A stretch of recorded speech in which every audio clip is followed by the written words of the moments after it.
Izin untuk share screen materi.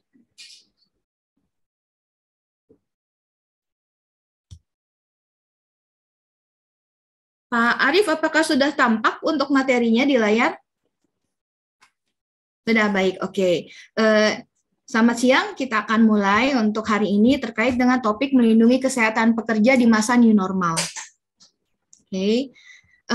Jadi ini agenda yang kita bahas hari ini terkait apa sih masa new normal itu dan bagaimana kesehatan pekerja ya sama ini, lalu update-nya dan tantangan serta peluang. Nah, untuk masa new normal ini masih membahas terkait dengan pandemi COVID-19 dan dampak-dampaknya.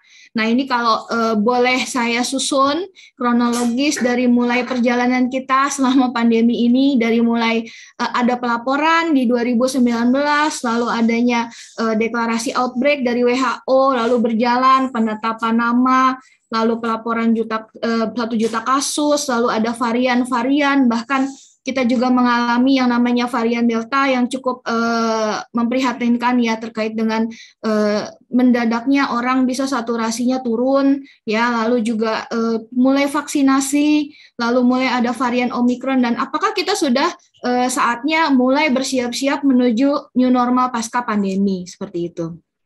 Oke, ini yang kita lakukan sehari-hari sekarang ya kan.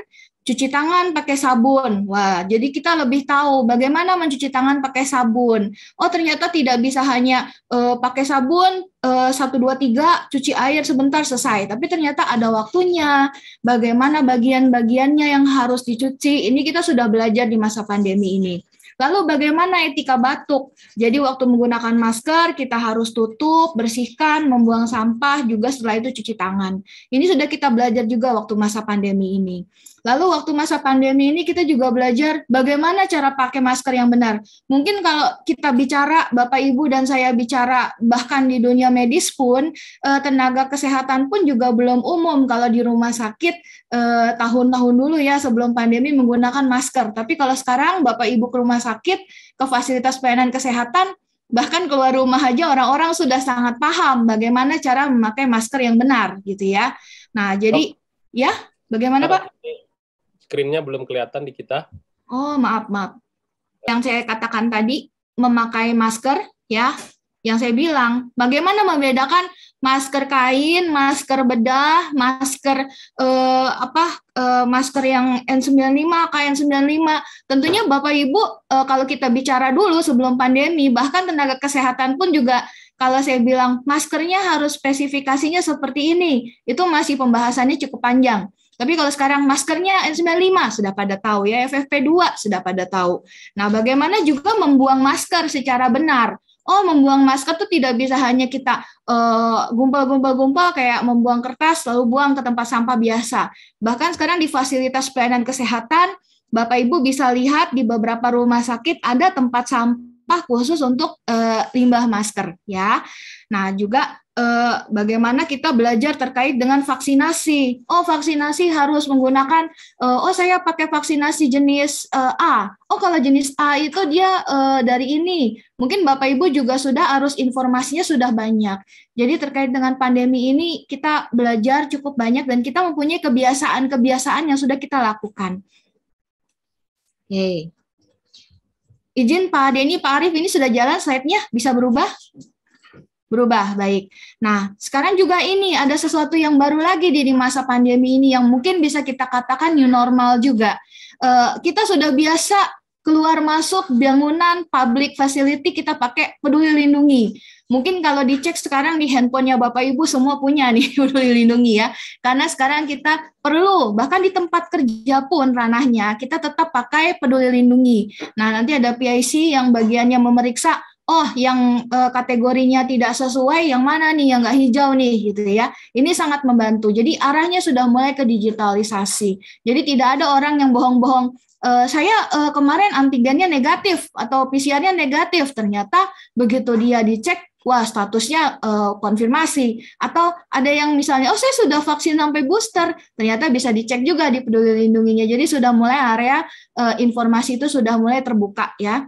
Juga Bapak Ibu kalau lihat yang gambar yang pas ini, Nah, ini kita lihat juga nih di tasnya Bapak Ibu ya, bisa lihat masing-masing. Sekarang kita sudah punya kebiasaan baru di masa yang dulu mungkin sebelum pandemi kita belum lakukan terkait kesehatan, yaitu bawa helm sendiri, di tasnya ada masker cadangan, air putih, ya ada hand sanitizer, semprotan disinfektan, bawa vitamin, ada tisu, dan nggak tahu ada lagi yang mungkin Bapak Ibu tadinya sebelum pandemi nggak pernah bawa, sekarang ini harus ada di dalam tas, di tempat kerja, ya udah ada. Nah, ini ya penggunaan masker, masker kain, masker medis, juga bagaimana protokol pergi bekerja ya ini dilakukan. Misalnya harus pakai baju tertutup, nggak cuci tangan, lalu kalau di mobil bisa buka ventilasi. Lalu di tempat kerja, Bapak Ibu merasakan, oh kalau mau masuk ke tempat perbelanjaan atau ke tempat kerja cek suhu dulu nih, terus di scan tweet, oh ya bagus, kadang-kadang suhunya, termometernya karena kebanyakan dipakai, kadang suhunya kadang-kadang kok 34 derajat, ya ini suhu apa gitu ya, tapi ya ini sudah jadi kebiasaan, lalu bersihkan tangannya, lalu melakukan sterilisasi yang awalnya nggak pernah di lap alkohol, sekarang tangga, pencetannya lift, semua dilakukan pembersihan. Juga mulai punya alat kantor sendiri-sendiri. Oh, udah nggak pinjam-pinjaman bolpen nih gitu ya, udah mulai menjaga diri. Lalu rapat, yang biasanya kita rapat tiap hari ketemu, ini sudah mulai diganti dengan online meeting gitu ya. Lalu makan siang bawa sendok sendiri gitu ya, itu udah mulai ada kebiasaan baru. Juga pulang kerja. Nah ini ya, kita sudah mulai punya kebiasaan sendiri. Dulu mungkin sebelum pandemi, kita kalau pulang kerja nih ya langsung, wah tidur-tiduran, atau kita mulai langsung main atau nonton TV gitu ya. Tapi sekarang di masa new normal ini, kita mulai pulang kerja otomatis ambil handuk mandi gitu ya. Karena kita, takut nih nanti di perjalanan ada yang bersin atau ada yang batuk, cuci rambut semua ya. Lalu baju semua bawa baju ganti ya, lalu sterilisasi rumah juga ini kebiasaan yang kita lakukan. Oke. Nah, sekarang ini juga kebiasaan-kebiasaan yang sudah sangat umum, bahkan ini pun juga dilakukan secara online ya. Waktu itu saya pernah diskusi dengan salah satu tim dari Dinas Tenaga Kerjaan, bagian produktivitas, waktu itu merencanakan untuk training bagi perusahaan-perusahaan, lagi identifikasi TNA, training need assessment. Saya bilang, Pak, kalau mau programnya lebih sustain, mungkin kita masih planning trainingnya secara online gitu ya, itu lama sebelum pandemi. Lalu dari bapaknya sendiri bilang, wah Bu, kayaknya kalau training online itu peminatnya mungkin sedikit gitu ya, terus udah gitu kita juga nggak efektif, mungkin pencapaiannya nggak sesuai. Tapi ternyata arahnya memang akan ke sana. Jadi ada beberapa pekerjaan yang akan tetap dilakukan secara online gitu ya. Lalu ada kebijakan terkait dengan, saya dulu kita kalau kerja membayangkannya adalah di kantor duduk selama 8 jam atau 10 jam, bahkan ada yang 12 jam bekerja terus-menerus. Tapi sekarang banyak pilihan. Bapak Ibu bisa bekerja di kantor, WFO, atau Bapak Ibu bisa bekerja di rumah, atau Bapak Ibu bisa bekerja anywhere, WFA ya. Kadang ada yang di kafe, ada yang di gym, ada yang di villa gitu ya. Bahkan ada yang waktu itu saya tahu sengaja pergi ke Bali, sewa rumah di Bali untuk kerja di Bali gitu ya. Padahal home base-nya dia di Jakarta mestinya. Jadi banyak pilihan untuk bekerja dari WFO, WFH, dan WFA. Nah, ini yang satu hal yang kita sadari juga, bahwa dalam masa pandemi ini di new normal kita melakukan distancing. Jarang ketemu orang ya. Dulu kalau di kantor 8 jam kita ketemu sama teman-teman di kantor, diskusi teman di kantor. Sekarang kita kalau WFH di rumah ketemunya sama anak-anak. Ketemu sama keluarga, sama orang kantor ketemunya lewat online meeting ya. Jarang banget ketemu orang kantor. Dan kesininya bahwa terkait dengan COVID juga kita kehilangan beberapa rekan kerja, sehingga dan untuk melakukan, misalnya kalau dulu rekan kerja ada yang meninggal, kita sama-sama melayat ya, kita ketemu keluarganya gitu. Tapi dengan terkait dengan COVID, apalagi dengan kasus kematian COVID kemarin, kita tidak bisa mengantarkan mereka. Nah itu juga ada semacam emotional distancing dengan rekan-rekan kerja juga, bukan hanya secara jarak tapi secara emosi. Nah jadi pertanyaannya, apakah Bapak Ibu sudah siap untuk melakukan restart? Terkait dengan program kesehatan kerja, tentunya kalau dilihat sekarang orang-orang sudah ayo manajemen, ayo dong masuk kantor lagi gitu ya. Apa aja sih program kesehatan kerja kita lakukan restart? Apa yang dulu sebelum pandemi kita lakukan, kita diskusikan, kita lakukan semacam restart untuk mulai lagi nih program kesehatan kerjanya yang sudah berjalan untuk melindungi pekerja, tapi dengan mode yang new normal. Nah, sebelumnya ini adalah gambarannya. Berita-berita yang saya dapat kalau dilihat tanggalnya Agustus, Oktober ya. Nah, ini warga-warga di Jakarta dan mungkin kota-kota besar lainnya ya, mungkin di Kalimantan juga, mungkin di Depok ya, Depok juga besar ya, Bogor juga ya. Nah, ini sudah mulai masuk ke kantor. Nah, begitu masuk ke kantor tentunya akan ada masalah yang sebelum pandemi sudah mulai jalan, yaitu macet. Nah, ini dibilang warga Jakarta masuk dan pulang kerja barengan, seperti kayak banjir bandang. Nah, ini kan jam-jamnya sudah bisa diduga. Jam-jamnya dan berbarengan juga dengan anak-anak masuk sekolah. Ini sudah mulai terjadi lagi macet, padahal pandeminya belum selesai gitu ya. Nah, jadi kayak masih ada rekan di sekolah saya masih dengar nih dari orang tua murid sekolah anak saya, tapi bukan sekelas ya. Kenapa nih si ini masih minta PJJ? Oh, ternyata dia memang begitu dites, ternyata konfirmasi nih, dia masih isolasi. Jadi pandeminya masih belum selesai, tapi kita sudah mulai harus bersiap untuk masuk ke kantor.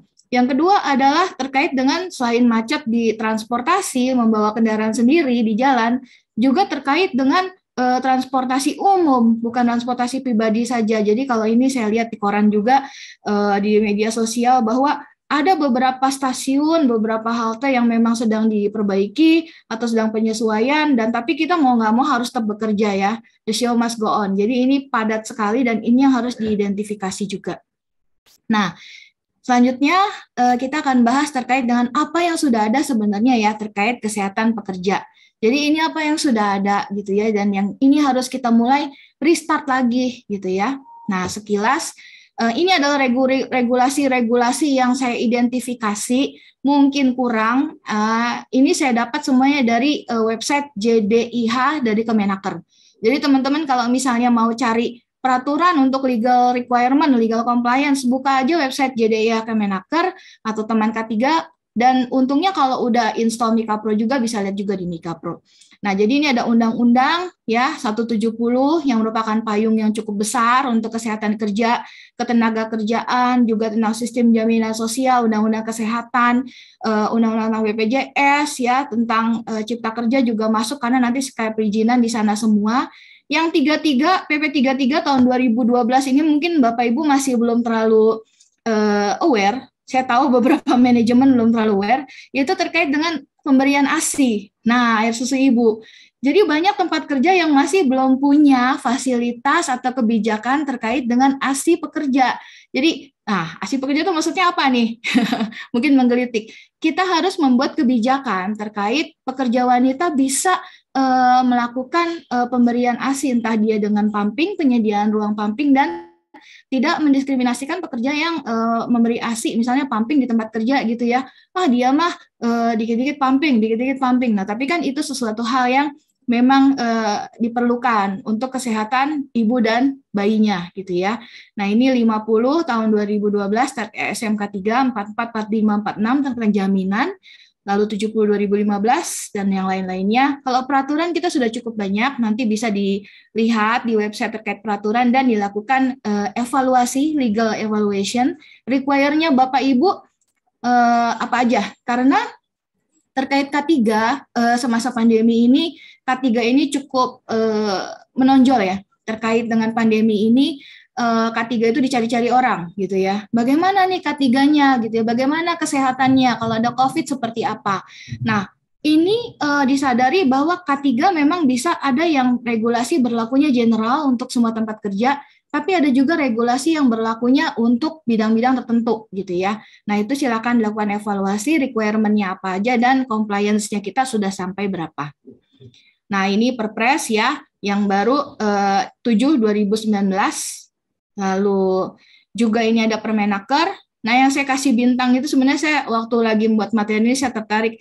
Judulnya adalah Keselamatan dan Kesehatan Kerja. Tapi begitu saya lihat kesehatan kerjanya, saya cari ternyata lebih ke arah untuk normatif ya, tapi mungkin nanti kita bisa ajukan pertimbangan-pertimbangan.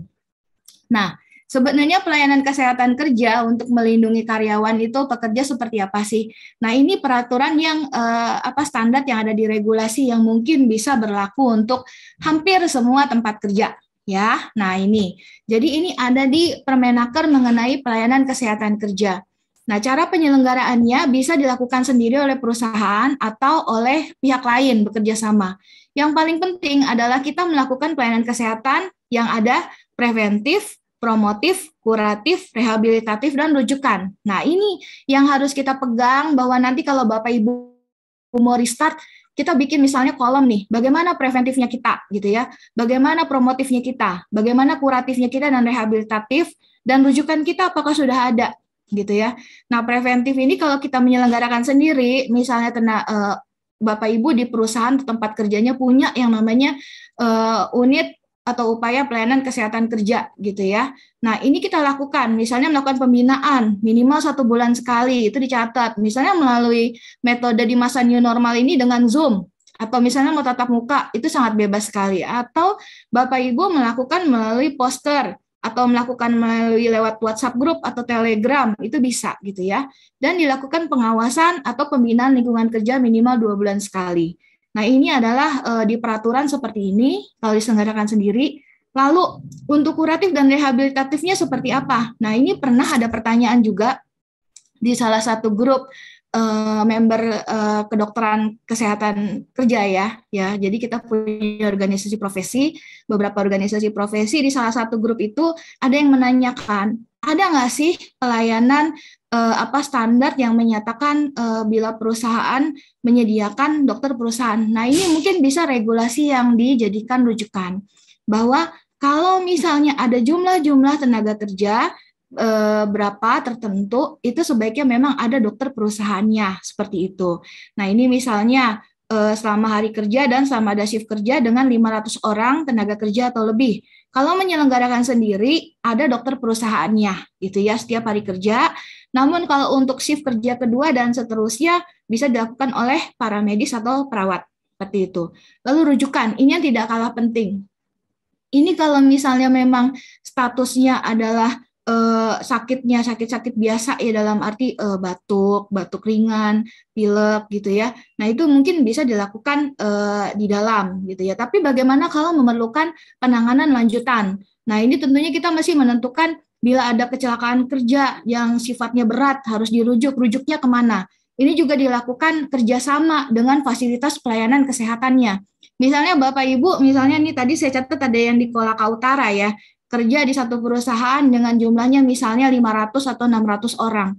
Nah, Bapak atau Ibu sudah melakukan identifikasi rumah sakit atau pelayanan kesehatan mana yang paling dekat dengan tempat Bapak Ibu, jaraknya kalau saya kirim karyawan yang kecelakaan dari tempat kerja ke rumah sakit tersebut berapa lama, berapa menit, dan bagaimana dengan transportasinya, seperti itu. Fasilitas rumah sakitnya seperti apa, penjaminannya seperti apa, tentunya itu bisa kita rencanakan di saat kita akan restart pelayanan kesehatan, program-program kesehatan kerja kita di perusahaan atau di tempat kerja. Bu, saya tidak bisa menyelenggarakan sendiri, bagaimana? Nah, ini juga diatur di sini, yaitu dengan kerjasama dengan pihak di luar perusahaan, boleh. Nah, ini udah ada nih, tingkat resiko tinggi, tingkat resiko rendah, lihatnya dari mana, juga ada di peraturan, nanti tanya Pak Denny ya. Nah, resiko tinggi, resiko rendah apa, lalu jumlahnya udah ada, kalau tinggi jumlah tenaga kerjanya 200 sampai 500, seperti apa? Nah, ini kuratif, rehabilitatif, bedanya di kuratif, rehabilitatif, dan rujukan diberikan sama jam kerja semua. Nah, tapi kalau untuk pembinaannya, kalau dia kurang dari 200 orang, boleh 3 bulan sekali. Nah, bagaimana dengan resiko rendah? Nah, resiko rendah ini kita juga lihat preventif promotifnya, dia ada jaraknya sesuai dengan jumlah tenaga kerjanya. Lalu untuk kuratif, rehabilitatif, dan rujukan, misalnya tenaga kerja di tempat Bapak Ibu 200 atau kurang, ini bisa pelayanan kuratifnya 3 hari sekali, jadi nggak harus tiap hari. Gitu. Jadi ini udah ada regulasinya terkait dengan penyelenggaraan kesehatan kerja. Nah, ini layanan kuratif rujukannya bisa pakai juga untuk di SOP-nya Bapak Ibu sesuai regulasi. Kalau ada yang sakit dilakukan pelayanan, sembuh ya sudah. Tapi kalau belum sembuh, apakah harus dilakukan rujukan dan dilakukan diagnosis penentuan tingkat kecacatannya. Nah, ini juga Permenaker regulasi terkait dengan P3K 15/2008. Kita wajib menyediakan di tempat kerja, wajib menyediakan petugas P3K dan fasilitas P3K-nya. Jadi ini wajib ya statusnya Bapak Ibu ya. Nah, ini di peraturan ini juga sudah dijelaskan berdasarkan tempat kerjanya bahaya sedang, bahaya rendah, bahaya tinggi, kesehatan kerja, mulai lagi. Oh, ini kalau tempat kerja ini butuhnya A. Kalau tempat kerja ini butuhnya B, gitu ya. Oh, standarnya ini, gitu ya. Nah, lalu untuk jumlahnya. Jadi tadi kan sudah atur jumlah petugasnya, isi kotaknya apa, satu kotak itu untuk kapasitasnya berapa pekerja. Nah, ini dilihat lagi. Kalau misalnya saya maunya A semua, Bu.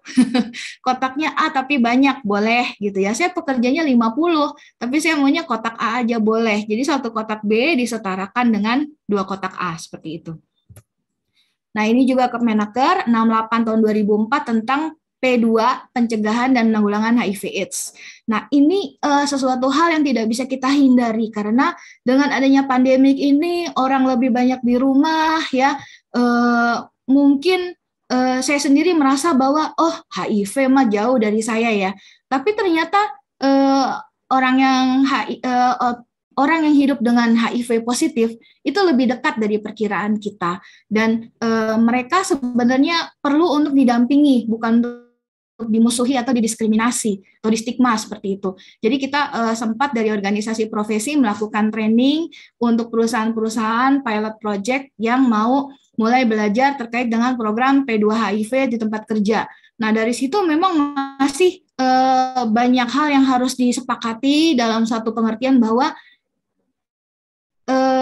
ini bisa diobati dan ini bukan karena sesuatu yang negatif gitu ya, tapi ini bisa diobati dan kalau diobati dia bisa jumlah virus di dalam tubuhnya bisa berkurang dan dia produktif, bukan berarti terus dia kan ini nggak usah lah nanti dia gampang sakit, enggak. Jadi kalau diobati jumlah virus di dalam tubuhnya sudah bisa berkurang, dia bisa produktif seperti biasa gitu ya. Tapi memang ini ada regulasinya tentang pencegahan dan penanggulangannya, di mana di situ juga ada peran dari manajemen dan rekan-rekan pekerja sekalian juga. Ini adalah Permenaker 2 tahun 1980, tentunya teman-teman juga sudah tahu tentang pemeriksaan kesehatan ya. Jadi ada 3 sebelum bekerja, berkala, dan khusus. Nah, sekurang-kurangnya untuk yang berkala kita lakukan 1 tahun sekali, dan yang jangan lupa adalah kita perlu menyusun ulang nih pedoman pemeriksaannya. Jadi tempat kerja perlu punya pedoman bagaimana melakukan pemeriksaan kesehatan tenaga kerjanya. Nah, ini tentunya disesuaikan dengan jenis pekerjaannya. Misalnya, seseorang yang bekerja di bagian teknik, di bagian engineering, tentunya di workshop gitu ya, misalnya terpajan dengan mesin gerinda, terus udah gitu juga terpajan dengan mesin-mesin yang menimbulkan bising. Tentunya mestinya pemeriksaannya berbeda, pemeriksaan kesehatannya berbeda dengan seorang customer service yang duduk dan menerima telepon, gitu ya. Nah, juga harus ada rencana pemeriksaannya. Misalnya Bapak Ibu merencanakan di bulan Oktober, lalu nanti rencananya seperti apa, step by step akan dilakukannya seperti apa. Nah, ini untuk pemeriksaan kesehatan tenaga kerja berdasarkan regulasi dilakukan oleh PJK 3. Nah, jadi Bapak Ibu kalau misalnya akan melakukan pemeriksaan kesehatan untuk pekerjanya, dicek surat-suratnya apakah sudah PJK 3. Nah, kalau PJK 3 ini relatifly kita lebih aman karena biasanya PJK 3 itu untuk mendapatkan izin, dia sudah memenuhi standar yang dipersyaratkan oleh regulasi. Seperti dokternya sudah Hiperkes, dokternya sudah mempunyai dokter pemeriksa tenaga kesehatan gitu ya.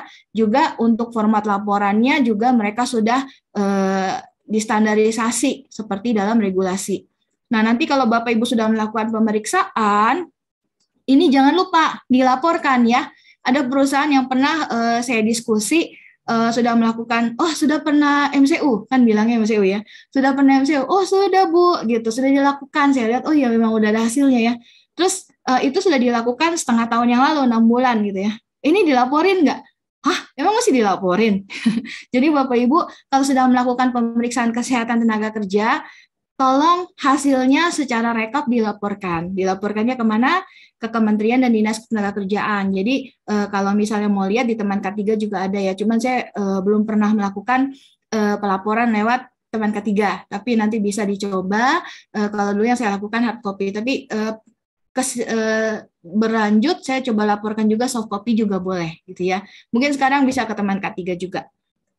Oke, nah update kesehatan kerja. Jadi terkait dengan masa pandemi ada beberapa hal yang saya catat, mungkin belum semuanya, tapi ini yang menurut saya cukup penting, yaitu terkait dengan adanya Permenkes nomor 11 tahun 2022 tentang pelayanan kesehatan penyakit akibat kerja. Nah, Permenkes ini penting karena ini mendefinisikan terkait dengan PAK-nya gitu ya, penyakit akibat kerjanya. Nah, sebenarnya mungkin teman-teman di tempat kerja bingung, sebenarnya penyakit akibat kerja itu seperti apa sih? Nah, jadi dari regulasi ini sudah cukup jelas apa saja yang dimaksud dengan penyakit akibat kerja, bahayanya dari 5 fisika, kimia, biologi, ergonomi, psikososial, di situ juga sudah ada. Jadi kalau misalnya nanti bisa mendownload atau nanti bisa dilihat di website gitu ya, dicari, bisa juga lihat tentang regulasi ini karena ini cukup lengkap ya terkait dengan PAK. Tapi memang ini ranahnya lebih ke arah nanti dokter atau tenaga kesehatan yang melakukan diagnosis atau mendeteksi terkait dengan penyakit akibat kerjanya. Lalu ini yang tadi ya tentang pelayanan kesehatan tenaga kerja totalnya seperti ini. Jadi apa aja sih pelayanan kesehatan kerja ini masih yang tadi sebenarnya ya terkait dengan A sampai L, apa aja yang mesti kita lakukan ya sebenarnya banyak, tapi memang kalau mau restart kita lakukan prioritas-prioritas yang harus kita lakukan. Nah, ini yang terbaru yang saya dapat ya, ini cukup menarik, yaitu terkait dengan penanggulangan tuberkulosis di tempat kerja. Ini ada di JDI Hakemnaker, yaitu Permenaker 13 tahun 2022, penanggulangan tuberkulosis di tempat kerja. Tuberkulosis masih merupakan salah satu penyakit yang cukup banyak ditemukan di pekerja Indonesia. Ya, jadi ini penanggulangannya penting. Nah, ini adalah definisinya penanggulangan tuberkulosis. Jadi ingat tetap kita kalau misalnya tentang pelayanan kesehatan kerja, prinsipnya sih 4 ya, plus 1 tadi rujukan. Yaitu kita harus promotif, preventif, kuratif, dan rehabilitatif. Kalau promotif apa? Misalnya orang masuk ke tempat kita, skor, kalau kesehatan bisa diskor, skornya 6. Kita naikin skor kesehatannya. Dari 6, dia bisa jadi 7 nggak? Bisa jadi 8 nggak? Bisa jadi bagus nggak? Gitu, 10 bahkan optimal. Masuk ke tempat kerja kita obes. Nah, kita lakukan promosi kesehatannya. Kita lakukan edukasi, kita ajarkan untuk latihan fisik gitu ya. Dia nggak obes lagi, bisa normal weight. Nah, preventif. Orang yang obes itu kita cegah supaya jangan sampai karena faktor obesitasnya dia bisa terkena penyakit, misalnya penyakit jantung atau penyakit diabetes atau penyakit lainnya gitu ya. Itu kita cegah ya. Nah, kuratif kalau orangnya sudah sakit ya kita obati gitu ya. Rehabilitatif bagaimana? Kalau dia sudah sakit, kita lakukan upaya-upaya supaya dia bisa kembali ke kesehatannya yang sebelum dia sakit gitu ya. Tentunya itu prinsip-prinsip yang harus kita tahu. Ya, terkait dengan tuberkulosis, ini ada upaya-upaya yang kita lakukan. Nah, ini dilakukan oleh upaya yang dilakukan oleh unit pelayanan kesehatan kerja.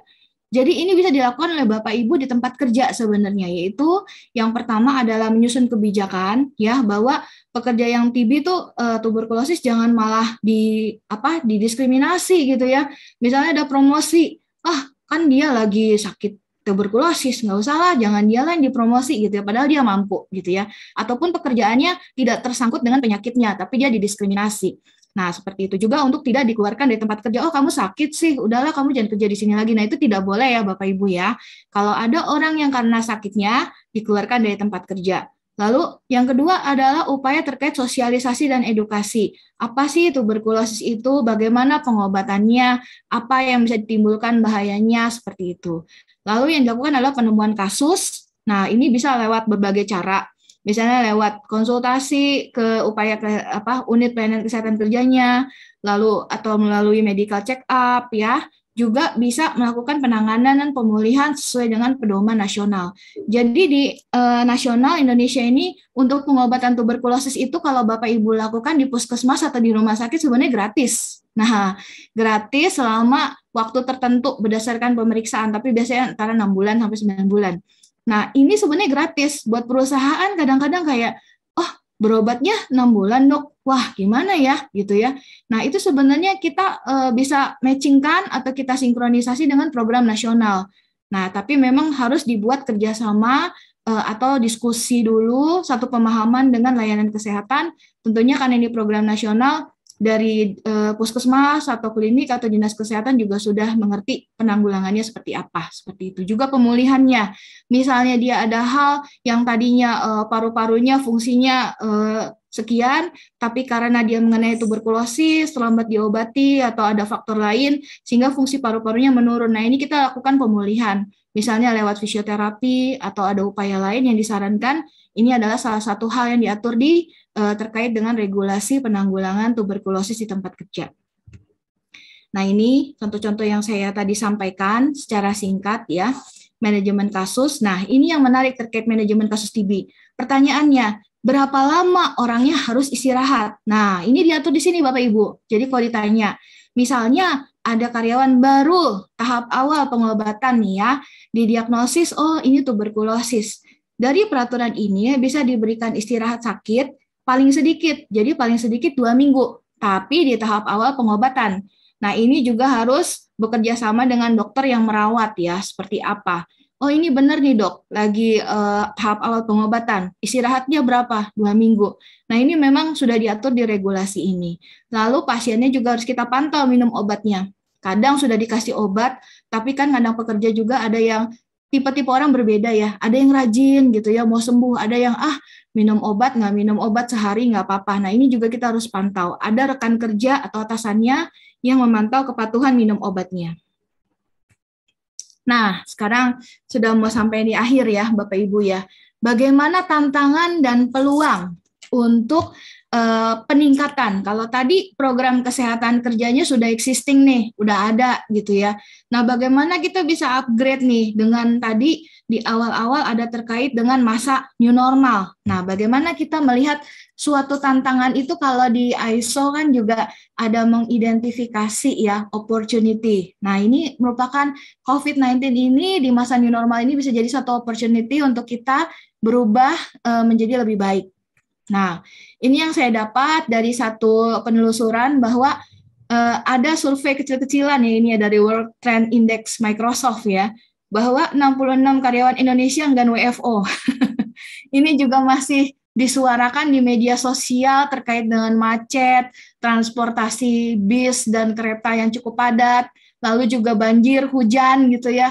Tiba-tiba harus WFO, anak juga masih siapa yang nganter gitu, atau mungkin pekerja juga punya, karena sudah berjalan hampir 3 tahun, pekerja juga di rumahnya punya usaha sampingan gitu ya, udah nyaman dengan WFH atau WFA, 66% enggak WFO gitu ya, mungkin lebih mempertimbangkan remote, WFA, atau hybrid, jadi mungkin ada yang berapa hari di kantor, ada yang berapa hari di rumah gitu ya. Nah ini kecenderungan tantangan kita adalah sekarang bagaimana pekerja bisa kembali ke kantor. Nah, ini yang kita harus pertimbangkan, apakah kita mulai harus mempertimbangkan adanya teleworking, bekerja jarak jauh, entah working from anywhere, atau lakukan hybrid. Tentunya ini jadi satu tantangan untuk kesehatan kerja.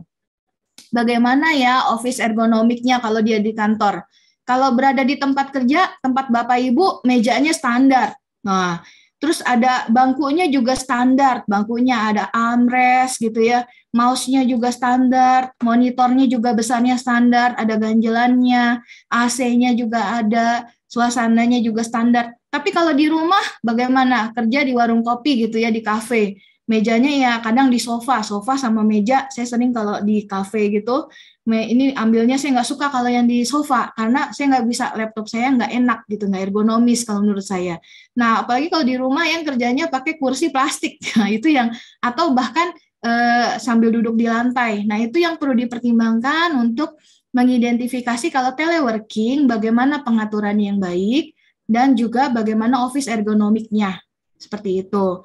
Juga untuk safety-nya juga kita harus pertimbangkan juga gitu ya. Bagaimana kalau nanti dia tersengat listrik atau ada hal-hal yang safety jatuh pada saat dia sambil meeting di handphone sambil jalan seperti itu, atau nyetir sambil di handphone.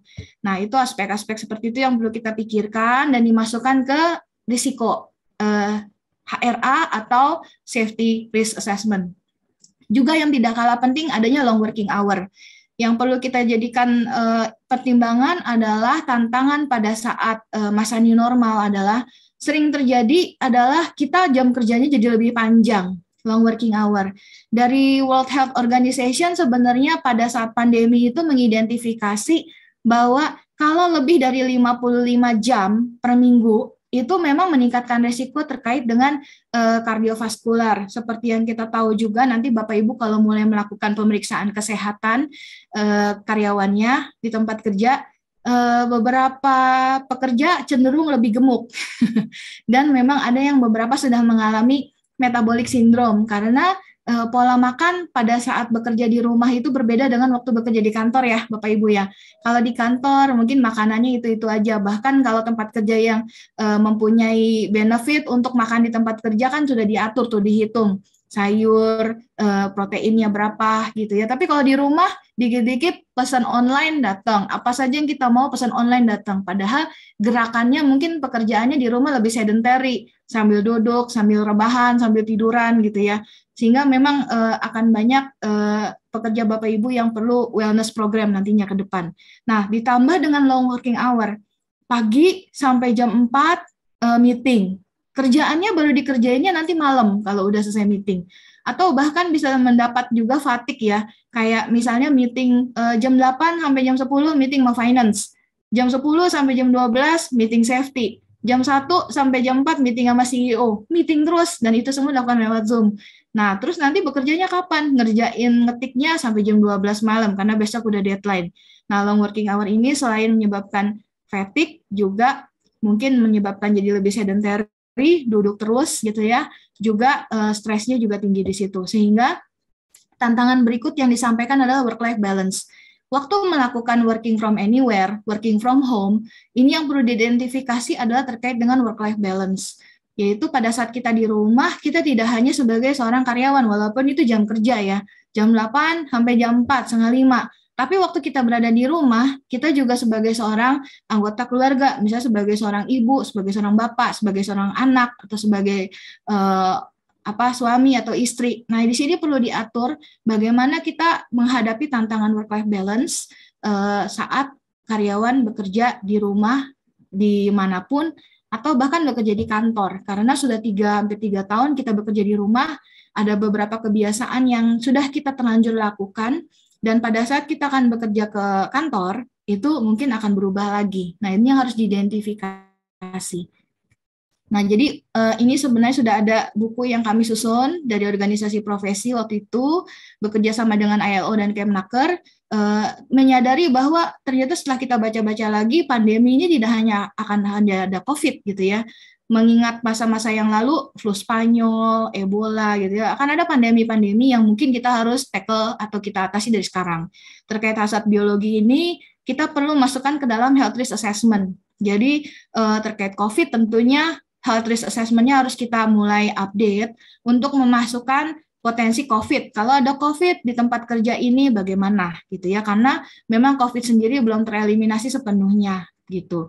Nah, mungkin bisa kalau di selain COVID bisa ditambahkan di health risk assessment, kalau memang tidak spesifik tempat kerja Bapak Ibu untuk pelayanan kesehatan, mungkin bisa ditambahkan COVID atau pajanan hazard biologi lainnya yang dapat menimbulkan wabah. Nah, itu bisa diupdate tuh di health risk assessment-nya. Dan bagaimana tempat kerja Bapak Ibu bisa melakukan pengendalian sesuai hierarki risiko. Apakah bisa dieliminasi? Tentunya kalau wabah nggak bisa ya, kayak COVID ini aja kita nggak mungkin mengeliminasi. Kita substitusi, nah apakah bisa? Rekayasa engineering, pengendalian teknik, atau kita administratif, atau kita lakukan PPE atau APD. Nah, itu yang harus nanti dimasukkan ke dalam health risk assessment-nya. Nah, ini skenario, identifikasi skenario apa yang mungkin terjadi, ya. Lalu tempat kerja mana nih yang di tempat Bapak Ibu yang akan rentan terhadap seperti itu. Itu kita lakukan mapping. Jadi kalau di tempat kerja saya, misalnya saya nih di bagian minimarket, yang paling rentan adalah yang di bagian kontak langsung dengan pengunjung atau dengan supplier. Nah, itu adalah bagian yang rentan untuk terjadinya penularan terkait dengan COVID. Nah, ini yang kita lakukan identifikasi. Nah, juga kita lakukan kemampuannya perusahaan seperti apa. Ini yang nanti akan berpengaruh terhadap pengendalian risiko. Oh, perusahaan sekarang mampunya hanya sebatas memberikan APD atau memberikan izin sakit, ya udah dimasukin di situ. Tapi kalau ada perusahaan yang bisa, oh kita bisa berikan ini lebih gitu ya sesuai hierarki, itu diidentifikasi juga. Sehingga Bapak Ibu nanti ke depannya punya mapping ini. Kalau ini ranahnya adalah COVID, tapi nanti untuk hazard-hazard biologi yang lainnya bisa dilakukan mapping. Jadi risiko tertular kalau terkait dengan hazard biologi di mana aja sih? Dan kalau di pelayanan kesehatan tentunya akan lebih detail. Hazard biologi apa, tertularnya di mana gitu ya. Tapi kalau misalnya kita juga lakukan mapping pekerja. Nah ini kalau dilihat yang di atas, risiko kesakitan atau kematian. Nah ini terkait COVID. Tapi bagaimana dengan pekerja-pekerja yang risikonya udah ada, kita lihat komorbid kemarin. Ada satu perusahaan besar yang cukup tanggap terkait hal ini. Jadi hasil pemeriksaan kesehatan Bapak Ibu itu nanti bisa dijadikan salah satu alat untuk mapping pekerja yang mempunyai risiko-risiko ini. Sehingga nanti ke depannya selain melakukan follow up terhadap faktor risiko penyakitnya pekerja tersebut, kalau Bapak Ibu sudah melakukan mapping terkait dengan potensi bahaya-bahaya seperti itu, pada saat terjadinya wabah, pekerja yang berisiko bisa dialihkan langsung bekerja ke tempat lain yang tidak terlalu berisiko atau risikonya rendah seperti itu. Jadi mapping ini bisa dilakukan untuk pekerjanya, mana yang punya penyakit-penyakit yang bisa berisiko bahaya nih terkait pekerjaannya, dan juga area kerjanya mana nih yang berpotensi untuk terjadinya penularan, gitu ya. Mungkin dari saya seperti itu. Saya serahkan kembali ke Pak Arief. Terima kasih. Baik, terima kasih Dr. Jovita, luar biasa penyampaian siang hari ini. Dan buat teman-teman semuanya yang ingin bertanya, nanti silahkan chat di kolom Q&A ya, jangan di kolom chat karena khawatir tertimbun dengan informasi yang akan kita berikan. Nah, sebelum kita lanjut ke sesi diskusi, sambil menunggu teman-teman nanti bertanya, kami akan memberikan informasi buat teman-teman semuanya terkait cara mendownload e-sertifikat. Nah, cara mendownload e-sertifikatnya tentu melalui aplikasi Mika Pro ya, teman-teman, Mika Super App K3. Jadi nanti akan teman-teman download secara mandiri melalui aplikasi Mika Super App K3. Nanti akan kita tampilkan videonya. Oke. Videonya seperti ini. Tutorial download e-sertifikat webinar kolega konsultasi elemen K3. Ikuti langkah berikut ini. Anda bisa mendownload melalui aplikasi Mika Super App K3. Caranya, klik akun, kemudian klik pelatihan saya. Lalu pilih e-sertifikat Anda, kemudian klik sertifikat. Lalu Anda juga bisa mendownload melalui website light.mediatama.co.id. Caranya, klik akun, kemudian klik masuk, lalu masukkan email dan kata sandi Anda. Kemudian klik sertifikat, lalu pilih sertifikat Anda. Tutorial absensi webinar kolega konsultasi elemen K3.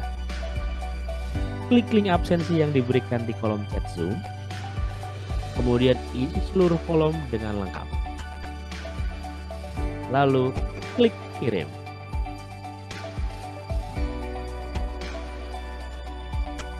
Oke. Itu tadi dia ya, teman-teman, cara untuk mendownload e-sertifikat dan juga absensi.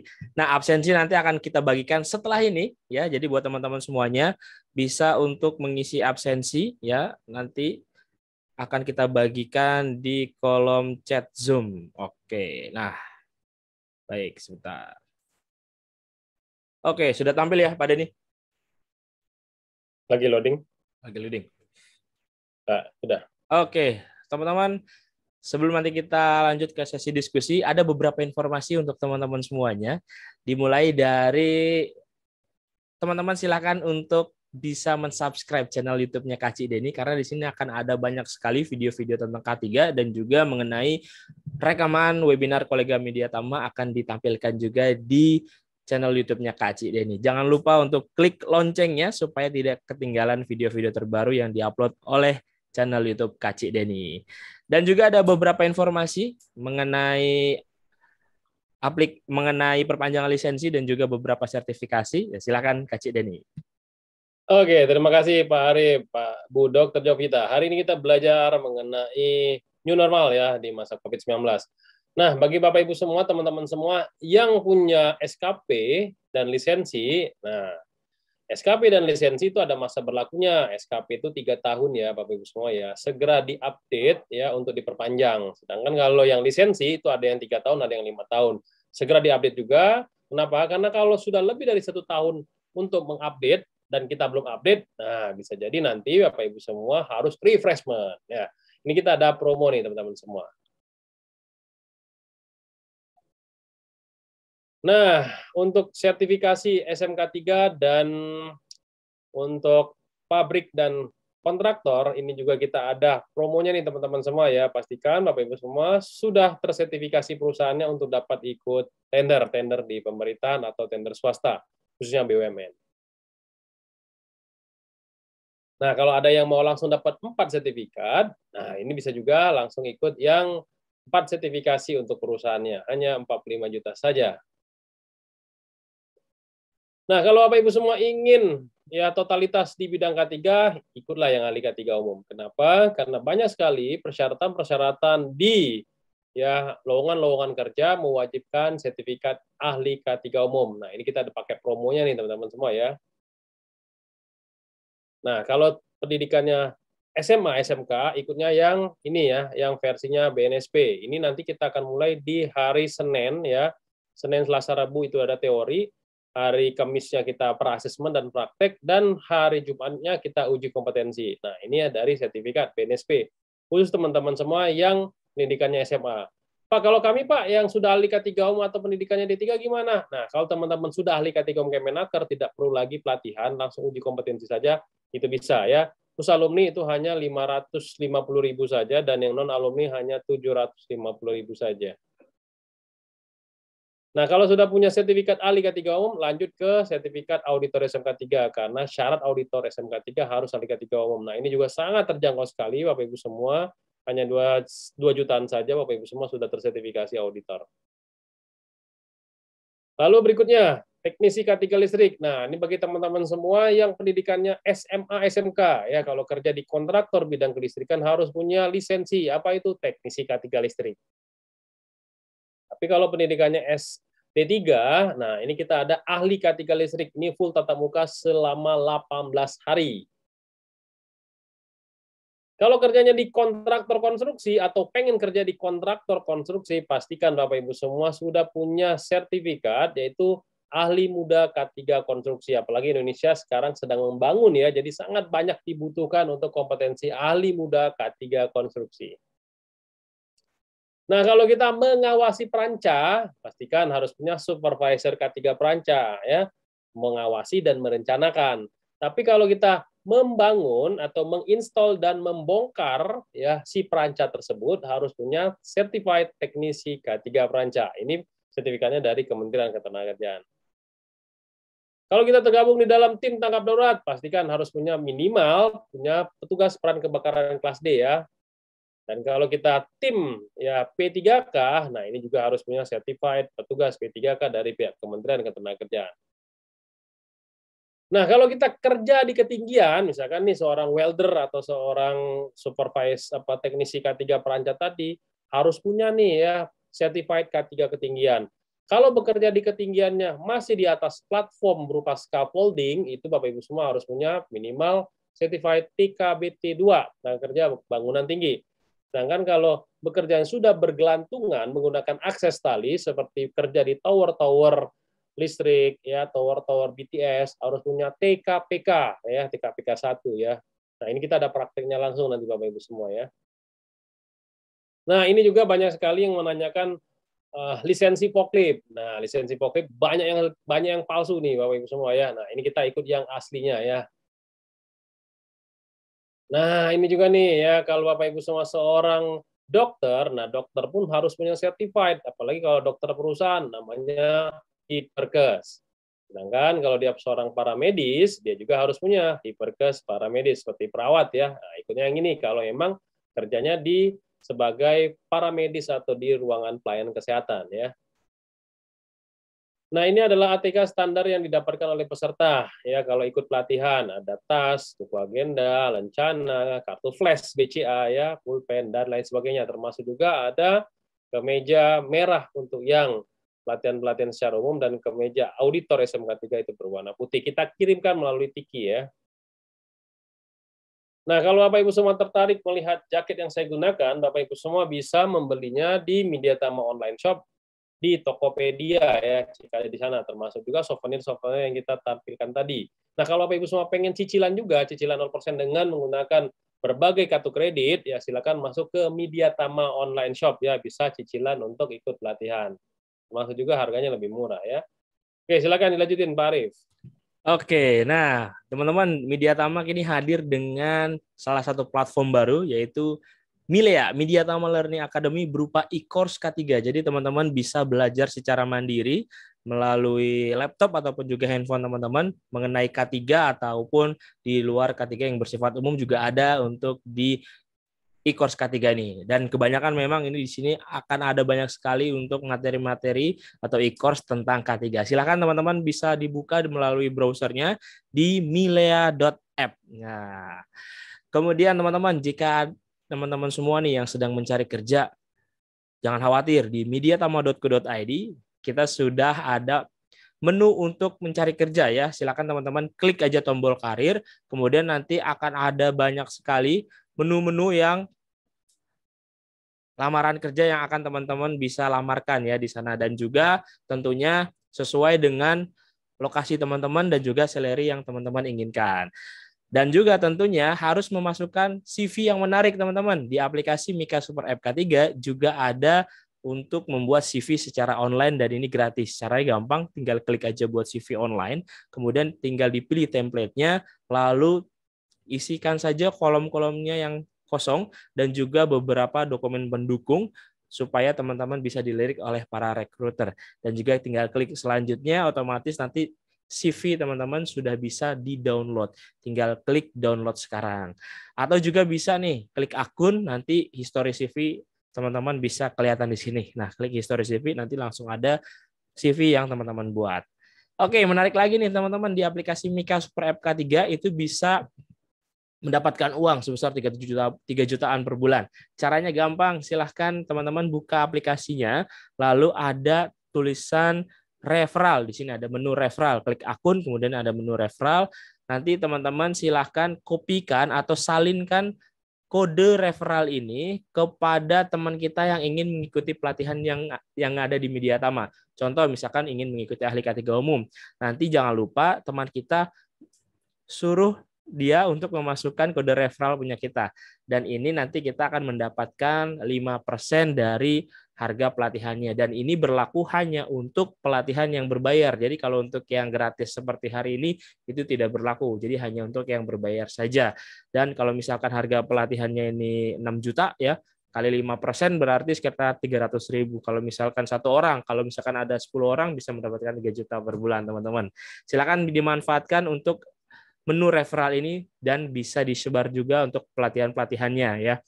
Nanti menunya juga akan tertera di sini nih, referral potongan 100.000 bagi orang itu yang memasukkan kode referral punya kita.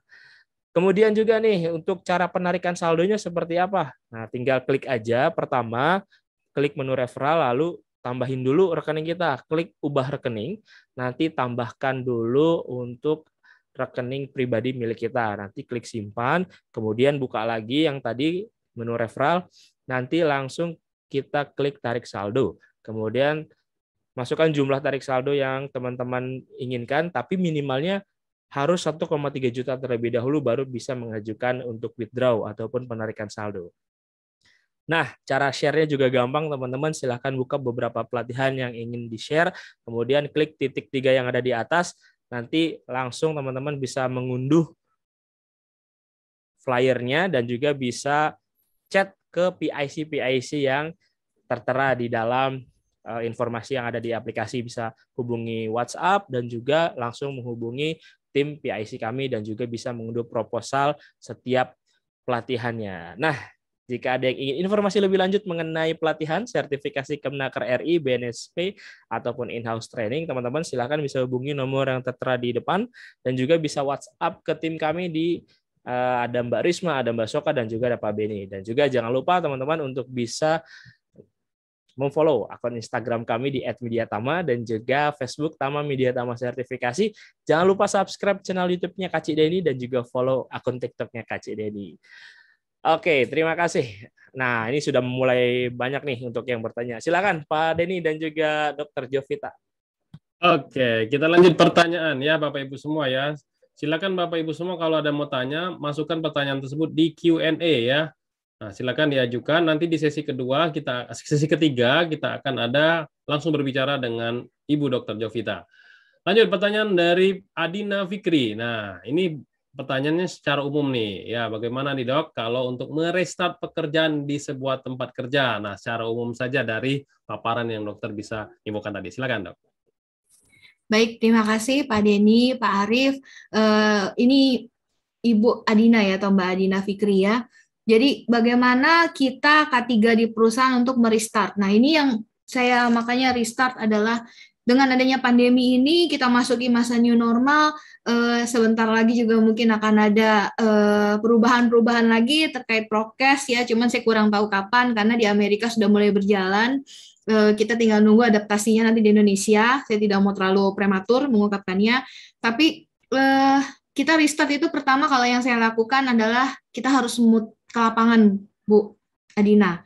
Jadi kita orang K3 itu harus dekat dengan lapangan. Jadi kita lakukan identifikasi setelah nanti pekerjaan-pekerjaan di kantor itu ada apa aja. Tadinya misalnya di satu franchise fast food, ya saya coba ambil contoh ya. Misalnya satu franchise fast food, dulunya orang kalau mau pesan itu dia akan berhadapan dengan kasir atau yang di depan kasir itu yang terima pesan ya. Mau pesan apa nih Bu? Gitu. Nah, terus sekarang dengan masa new normal ini, dengan kemajuan teknologi, sekarang kalau di franchise fast food A itu tersebut, sekarang kita kalau mau pesan makanan, kita berhadapan dengan layar. Jadi, kita pesan makanan, kita pencet layar, bayarnya juga di unit layar tersebut, ada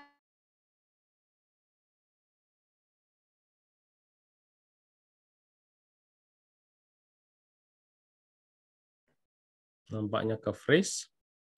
Desktopnya, di meja benchnya, kita menunggu di TV itu, dan ternyata makanannya akan nanti ditaruh aja prek gitu. Ibu Jovita pesanan nomor 053 misalnya. Kita bahkan nggak ketemu orang yang masak kadang-kadang gitu. Kita nggak ketemu orang sama sekali. Nah, mungkin itu ada perubahan seperti itu di tempat kerja Bapak Ibu yang harus diidentifikasi. Jadi, bagaimana merestart? Pertama, kita harus identifikasi ulang, kita restart ulang risk assessment kita. Baik dari risk assessment safety, risk assessment health, risk assessment lingkungan, aspek dampak juga harus kita restart ulang, identifikasi. Nanti kalau sudah melakukan identifikasi ulang, langkah kedua adalah kita lakukan identifikasi standar best practice, praktik baik, dan peraturan terkait dengan industri kita. Misalnya Bapak Ibu di industri makanan, tentunya kita harus cari peraturan K3 umumnya apa, lalu peraturan K3 khususnya untuk di industri makanan apa, misalnya terkait penjama makanan, ada perubahan nggak? Terus lalu untuk pemeriksaan kesehatannya, bagaimana nggak? Nah, udah kita dapatin, kita punya bisnis prosesnya seperti apa, kita lakukan identifikasi risk assessment, HSE risk assessment, lalu kita matchingkan dengan standar dari ISO atau dari regulasi, baru kita lakukan restart program-program kita apa. Mungkin program kita yang dulu, hearing conservation program, program pemulihan pendengaran ya, itu dulu kita pakai. Tapi ternyata setelah pandemi ini mesinnya udah nggak ada. Ya berarti kita nggak perlu lakukan lagi hearing conservation program. atau respiratory protection program, perlindungan saluran pernafasan. Itu mungkin mesinnya yang tadinya keluar debu udah nggak ada lagi. Kita harus evaluasi lagi. Jadi standarnya yang harus kita lakukan di start adalah pertama, ibu keliling ke tempat kerjanya, identifikasi bisnis proses, kalau kita bilang walkthrough survei ya. Nah, dari situ kita lakukan restart lagi risk assessment kita yang sebelum pandemi. Nah, ditambahkan dengan potensi COVID atau bahaya biologi lainnya, gitu ya. Kita coba identifikasi di sana, lalu identifikasi pekerjanya, lalu legal requirement terkait dengan industri kita apa. Karena kalau industri makanan beda, karena ada standar HACCP. Kalau misalnya obat ada standar CPOB, CPOTB. Kalau Bapak Ibu di konstruksi ada standar konstruksi, kalau di pertambangan ada standar dari pertambangan, SDM, itu harus diidentifikasi secara khusus. Jadi K3 itu ada yang berlaku umum, ada K3 khusus untuk masing-masing industri, seperti itu. Jadi untuk restart, langkahnya itu. Yang pertama kita identifikasi ulang bisnis proses, lakukan identifikasi untuk HRA-nya, atau ya HSE risk assessment-nya, di-matchingkan dengan legal requirement dari masing-masing industri, best standard-nya kita yang kita ambil apa, ISO-nya, dan kita lakukan restart lagi untuk program-program kesehatan kerja kita, kira-kira perlunya seperti apa, gitu. Mungkin itu sih Pak, singkatnya. Oke, itu ya Ibu Adina Fikri ya, panjang sebenarnya ya, tapi panjang ya. Pastinya tetap mengikuti PDCA ya, saya lihat tadi ya, plan, do, check, dan action ya, itu yang Bapak Ibu semua bisa lakukan. Oke, lanjut lagi. Pak Santo bertanya, tahapan apa saja yang harus dilakukan dalam menyusun SOP perawatan kesehatan pekerja? Nah, ini mungkin nyimpang sedikit, tapi ya udahlah. Silakan Bu Dokter. Ya, jadi sebenarnya pertanyaan Pak Santo sama pertanyaannya Bu Adina tadi agak nyambung. Nah, jadi setelah Bapak sudah dapat dari risk assessment, tentunya health ya, karena terkait kesehatan kerja, kita lakukan identifikasi, kita butuh SOP apa nih, gitu. Kalau paling umum sih, ya kalau misalnya masih dalam tingkat pemula perusahaannya, yang paling ada adalah yang pertama, SOP terkait dengan identifikasi risiko, SOP terkait dengan risk assessment dan risk management. Kalau kita bilang SOP HIRA DC-nya ya, itu harus ada. Nah, dari SOP HIRA DC itu kita bisa kembangkan lagi ke pemeriksaan kesehatan. SOP pemeriksaan kesehatannya seperti apa. Nah, dari situ juga kita kembangkan SOP terkait dengan pelayanan kesehatan. Lalu SOP yang tidak kalah penting juga SOP terkait dengan penanggulangan kegawat daruratan di tempat kerja. Nah, mereknya seperti apa? Misalnya di tempat Bapak, mereknya adalah kemungkinan ada kecelakaan kerja, dimasukin di SOP penanggulangan kegawat daruratan, SOP banjir, SOP kebakaran gitu ya. Nah, itu masuklah SOP terkait dengan penanggulangan kegawat daruratan, misalnya ada kecelakaan kerja atau ada karyawan sakit seperti apa gitu. Paling yang main-nya itu ya, yang saya bilang kalau pemula kita masuknya di situ dulu SOP-nya. Oke, jadi SOP-SOP yang standar-standar dulu kalau kita memang baru menerapkan kesehatan kerja di perusahaan kita ya. Oke, lanjut lagi. Pertanyaan dari Pak Johan bertanya, bagaimana jika setiap sebelum bekerja harus ditensimeter? Nah, ini juga agak nyimpang-nyimpang sedikit ya. Untuk anggota tukang, nah itu bagaimana nerapinnya tuh? Silakan Dok. Ini ngomongin soal PAK ya di konstruksi. Ya. Jadi memang ini sebenarnya yang kita temui sehari-hari ya. Jadi misalnya pekerja kontraktor nih masuk dapat proyek di satu perusahaan besar gitu ya. Terus begitu masuk harian pekerjanya, bagian pekerja lapangannya harus diukur tekanan darahnya setiap hari gitu ya. Nah, kalau saya sih sebenarnya ini masih ya dan tidak gitu. Bapak nanya boleh diterapkan atau tidak? Jawaban saya bisa iya, bisa enggak, tergantung. Jadi kalau saya selalu kembalikan ke risiko Pak Johan. Jadi risikonya terhadap pekerja ini apa gitu. Yang kita takutkan kan kalau dia bekerja di ketinggian, bekerja di confined space, atau mengoperasikan alat berat gitu ya, tentunya kita harus lakukan pemeriksaan kesehatan. Sebenarnya pemeriksaan kesehatannya nggak hanya periksa tekanan darah tentunya. Ini harus disesuaikan dengan risikonya gitu ya. Kalau misalnya dia bekerja di ketinggian, kita harus cek keseimbangannya juga gitu ya, tidak hanya tekanan darah. Jadi kalau dibilang boleh diterapkan, boleh. Tapi kalau dibilang harus diterapkan, ya bisa juga enggak. Tergantung dengan risikonya dari pekerja lapangan Bapak seperti apa. Kalau saya seperti itu, Pak. Ya, jadi seperti itu ya, Pak Johan ya. Jadi kuncinya adalah kita harus identifikasi bahaya kesehatan dulu, baru kita akan menentukan bagaimana proses untuk pencegahan dan perbaikan terkait dengan paparan kesehatan bagi si pekerja. Lanjut, pertanyaan berikutnya dari Pak Leontinus Soni. Nah, kalau kita berbicara pekerjaan WFH itu dari jam 8 sampai jam 17. Nah, misalkan kita WFH-nya lebih dari 8 jam sehari tuh. Tapi kita WFH, apakah hitungannya ada lembur atau enggak? Dan kalau kita nolak, itu sesuai enggak dari ketenagakerjaan? Silakan, Bu Dokter. Ya, ini menarik nih. Itu yang dibilang bekerja di masa new normal ya. Kalau dari standarnya, sebenarnya saya sempat ikut pelatihan online juga, untungnya ada online juga di ILO. Jadi terkait dengan standar ketenagakerjaan, terkait dengan teleworking ini adalah sangat mudah untuk terjadi long working hour, kerjanya jadi panjang gitu ya. Misalnya atasannya ngantar anak sekolah dulu, belanja gitu ya. Nanti meetingnya nanti malam jam 10 ya, semua ikut gitu. Mau nggak mau kan gitu ya. Nah, tapi sebenarnya karena ini masih areanya belum ada, kalau dari peraturannya, regulasi memang kita bekerja kan ada batasannya. 40 jam seminggu gitu ya untuk 5 hari kerja, boleh ditambah lembur sekian jam gitu ya. Dan itu juga ada ketentuan pekerjaannya harus ditanyakan kesediaannya juga gitu. Tapi dengan masa new normal ini apakah bisa seperti itu? Saya rasa memang ini akan kata kuncinya adalah kesepakatan sih Pak gitu.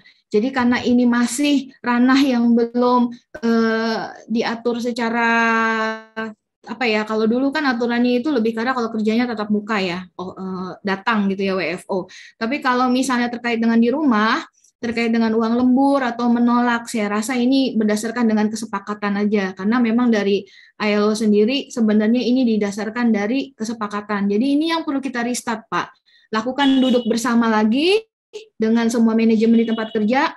Kalau misalnya perusahaannya kan menganggap pekerjaannya itu aset ya. Kalau sampai pekerjanya lembur sampai malam gitu, apalagi terpaksa gitu kan, stres gitu ya kan, lebih mudah sakit. Nah, tentunya itu dibicarakan.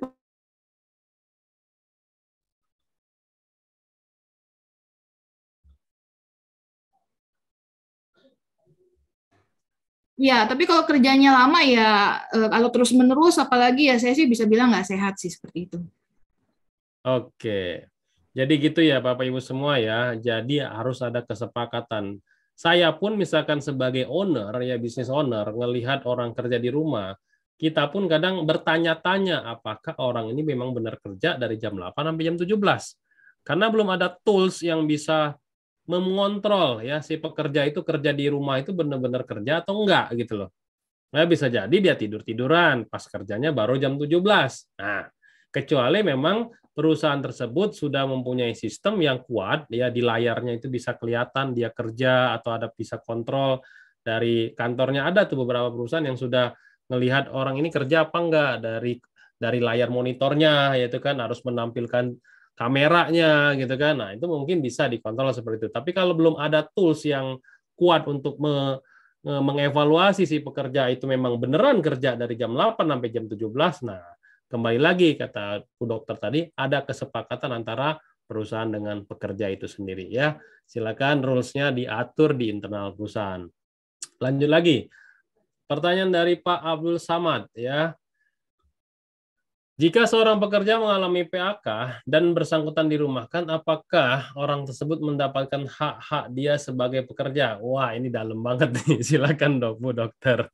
Ya, sebenarnya ini menarik karena ini aspek terkait new normalnya dapat nih Pak, gitu ya.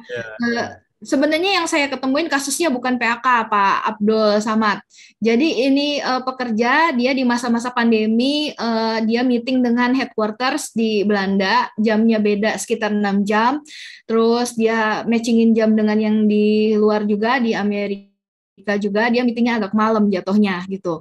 Nah, terus dia buru-buru karena di rumahnya tangganya kurang safety, ya namanya kan kita walaupun orang kerja di rumah bisa jadi nggak safety ya. Dia buru-buru mau ke toilet, jatuhlah dia sampai kakinya patah gitu. Nah itu kan sebenarnya waktu dia lagi kerja ya. Nah jadi sebenarnya itu kalau misalnya memang orang itu mengalami kecelakaan kerja atau penyakit akibat kerja, selama memang perusahaannya bisa menyetujui gitu ya, karena kan kecelakaan kerja, dan kalau kecelakaan kerja lebih mudah, surat keterangan dari perusahaan bahwa karyawan yang bersangkutan memang dalam kondisi kerja dari jam berapa sampai jam berapa, itu bisa. Tapi kalau penyakit akibat kerja itu sebenarnya lebih panjang dari itu, karena harus dibuktikan dengan 7 langkah penegakan diagnosisnya. Jadi kalau untuk PAK mungkin ini kalau untuk penelusurannya harus dilakukan pengkajian yang lebih dalam gitu ya. PAK di rumah, karena salah satu langkah di situ adalah apakah berkaitan dengan di luar pekerjaan gitu ya. Nah itu yang memang untuk PAK masih dibutuhkan pengkajian lagi. Nah ini mungkin bisa dirujuk nih Pak. Kita punya yang namanya dokter spesialis kedokteran okupasi, juga ada dokter penasehat yang bisa membantu bersama dengan dokter yang di perusahaan menentukan, kalau ada dokter perusahaan bisa bekerja sama dokter-dokter ini untuk menentukan benar nggak sih ini PAK atau tidak gitu. Jadi sebenarnya apakah orang tersebut mendapatkan hak-hak dia sebagai pekerja? Ya, tapi memang prosesnya akan lebih panjang seperti itu. Oke, jadi gitu ya Pak Abdul Samad ya, PAK itu wajib diinvestigasi dulu oleh dokter yang memang dokter tersebut berkompeten di bidang PAK ya. Hasil pemeriksaannya dianalisa dulu, benar nggak nih akibat kerja di perusahaan tersebut. Bisa jadi sekarang pas dianalisa ternyata PAK-nya dari perusahaan sebelumnya. Nah, itu lain lagi ceritanya, panjang juga ya. Nah, gitu ya Pak Abdul Samad ya. Jadi kesimpulannya PAK itu wajib diinvestigasi dulu oleh orang yang kompeten. Kalau emang sudah dinyatakan PAK, kata Bu Dokter tadi, dia berhak untuk mendapatkan hak-haknya sebagai pekerja. Oke, lanjut lagi Pak Zulkarnain. Ya, ini pertanyaan juga menarik. Jika ada pekerja terkena HIV atau TB paru di tempat kerja, apakah perlu dialihkan ke kerja bagian lain yang lebih ringan dari pekerjaan utamanya? Silakan, Dok. Nah, ini Dokter Zulkarnain ini yang nanya, ini rekan saya juga ini. Ya Dok, kita diskusi ya Dokter Zul ya. Jadi ini terkait dengan HIV dan TB paru ini sebenarnya masih ranah yang sangat menarik buat saya, karena orang kadang kalau udah dengar, oh dia HIV positif, oh dia TB paru, TBC gitu ya, udah langsung ditaruh ke tempat lain lah gitu ya. Sebenarnya dalam kesehatan kerja itu kita punya yang namanya penilaian kelaikan kerja. Nah, jadi misalnya kayak orang HIV positif, justru kita harus mendorong dia untuk mau dites dan berobat. Karena begitu dia dites dan obatnya dua-duanya gratis, Pak. Jadi Bapak Ibu misalnya ada rekan kerjanya yang memang punya pengalaman atau pergumulan yang terkait dengan HIV dan TB, ini obatnya ditanggung pemerintah full, jadi nggak usah khawatir terkait pengobatannya. Justru memberanikan diri untuk dicek dan menjalani pengobatannya dengan rutin. Jadi kalau sudah positif nih HIV atau memang didiagnosis TB paru, nah yang dilakukan adalah kayak tadi TB paru, kalau baru ketahuan 2 minggu kita istirahatkan dulu. Ya, atau konsultasi dengan dokter spesialis yang merawat atau dokter perusahaannya, oh kayaknya masih istirahatnya segini gitu ya. Oke, istirahat, minum obat teratur. Dari situ kita lakukan penilaian kelaikan kerja, kondisi kesehatannya gitu ya. Apakah memang pekerjaannya yang sekarang berhubungan nanti dengan kondisinya dia akan seperti apa gitu. Misalnya dia customer service, duduknya di depan, menangani handling karyawan.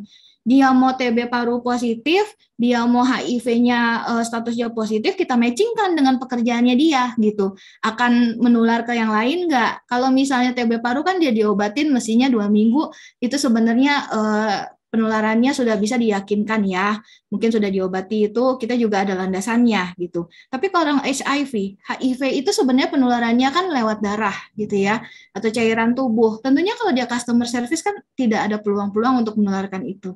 Jadi kalau untuk Dokter Zul mungkin nanti bisa diralat juga saya kalau masih belum tepat. Perlu dilakukan pengalihan kerja ke bagian lain yang lebih ringan. Kalau dilakukan pengalihan kerja mungkin, tapi kalau lebih ringan itu definisinya kita harus tentukan lagi Dok. Lebih ringannya seperti apa? Kayak misalnya orang dia operator, terus kita alihkan menurut kita lebih ringan ke bagian administrasi, operator mesin. Mungkin kita lihat lebih ringan, tapi ternyata dia berat hatinya gitu ya. Jadi kita nanti akan evaluasi sih Dok. Kalau saya akan lakukan evaluasi pekerjaannya, evaluasi kondisinya. Salah satu unsurnya juga dengan karyawannya sendiri, kita diskusi dengan atasannya, baru kemungkinan akan dipindahkan atau tidak, keputusannya di sana sih Dok, seperti itu. Oke, gitu ya Pak Dr. Zul ya. Jadi kesimpulannya tadi saya garis bawahi, untuk memindahkan seseorang ke pekerjaan yang lain harus dievaluasi dulu penilaian kelayakan bagi si pekerja, lalu kondisinya juga harus dipertimbangkan, dan ada juga diskusi dengan si pekerja itu sendiri. Nanti kalau dia dipindahkan tempat yang lebih ringan, justru yang kena mental health. Nah, kata anak sekarang ya, mental saya kena nih, gitu kan nih, lagi lebih tidak produktif lagi ya. Jadi gitu ya. Oke, lanjut lagi dengan Pak.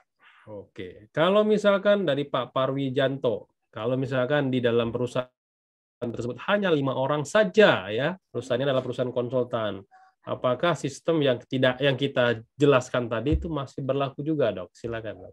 Ya, Pak Parwianto ya. Itu kan tadi kalau misalnya untuk regulasi yang disampaikan, ada yang kriteria kurang dari 100, Pak. Jadi kalau misalnya kantor konsultan, saya rasa bisa menganut ke kriteria yang kurang dari 100. Untuk P3K-nya, untuk pelayanan kesehatan kerjanya, tentunya itu perlu dilakukan gitu ya. Untuk pemeriksaan kesehatannya, sebaiknya tetap dilakukan sesuai regulasi. Namun kalau misalnya Bapak melakukan pemeriksaan kesehatan, MCU, tentunya kan Bapak nanti identifikasi juga konsultannya seperti apa. Kalau konsultannya sering keluar negeri, terus dia ternyata di situ keluar negeri, maksudnya sering keluar kota gitu ya, ke perusahaan audit, terus pas audit dia di-entertain sama perusahaannya, tentunya nanti medical check-up-nya lebih ke arah sindrom metabolik gitu ya. Datang ke perusahaan audit makan, datang ke perusahaan audit makan gitu kan. Pak Arif senyum-senyum ya. Nah, itu yang harus dilakukan seperti itu. Terus P3K mungkin perlu ya Pak, minimal 1 orang P3K-nya yang disertifikasi seperti itu Pak. Kalau saya rasa sih kesehatan kerja sudah mendefine bahwa sedikit pun masuk dalam kategori yang kurang dari 100 seperti itu. Oke, jadi Pak Parwianto di tempat kerjanya mungkin tidak berisiko atau berisiko rendah, tapi ketika dia kerja di luar kota, nah ya, konsultannya konsultan supervisi, dia sering mengawasi proyek-proyek konstruksi, ya itu jadi berisiko jadinya ya. Oke, gitu ya Pak Parwianto. Lanjut, kita buka sesi bertanya langsung dengan pembicara kita siang ini ya. Saya bukakan untuk Pak Supriyadi dan Pak Abdul Aziz. Silakan di-unmute terlebih dahulu. Silakan bertanya dan perkenalkan terlebih dahulu Bapak berasal dari kota mana ya. Pertanyaan harus sesuai dengan topik hari ini. Silakan Pak Supriyadi dan Pak Afif di-unmute terlebih dahulu. Bapak Ibu semua silakan raise hand kalau ada yang mau berbicara langsung dengan pembicara kita siang ini. Silakan Pak Supriyadi, Pak Afif Abdul Aziz, silakan. Pak Supriyadi, Pak Afif, oke. Ya, kita lanjut lagi ke pertanyaan Q&A dulu. Oke, nah kalau peran manajemen, nah ini Pak Peter nih bertanya, peran top manajemen dalam hal kesehatan kerja di masa perubahan musim atau new normal ini seperti apa, Dok? Ya, perannya ya bagi top manajemen. Silakan, Dok. Mungkin Pak Peternya boleh open mic kali, saya kurang ngerti di musim ini apa maksudnya. Oke, di bagian bawahnya juga. Ya. Bagaimana manajemen perusahaan dalam program untuk kesehatan kerja? Nah, kayak gitu maksudnya. Silakan, Dok. Jadi peran owner. Mungkin kalau misalnya seperti tadi ya, peran pemilik perusahaan ya. Nah, kalau peran pemilik perusahaan atau top manajemen perusahaan tentunya ini sangat penting, Pak. Jadi dalam sistem manajemen manapun yang paling pertama adalah top manajemen gitu ya.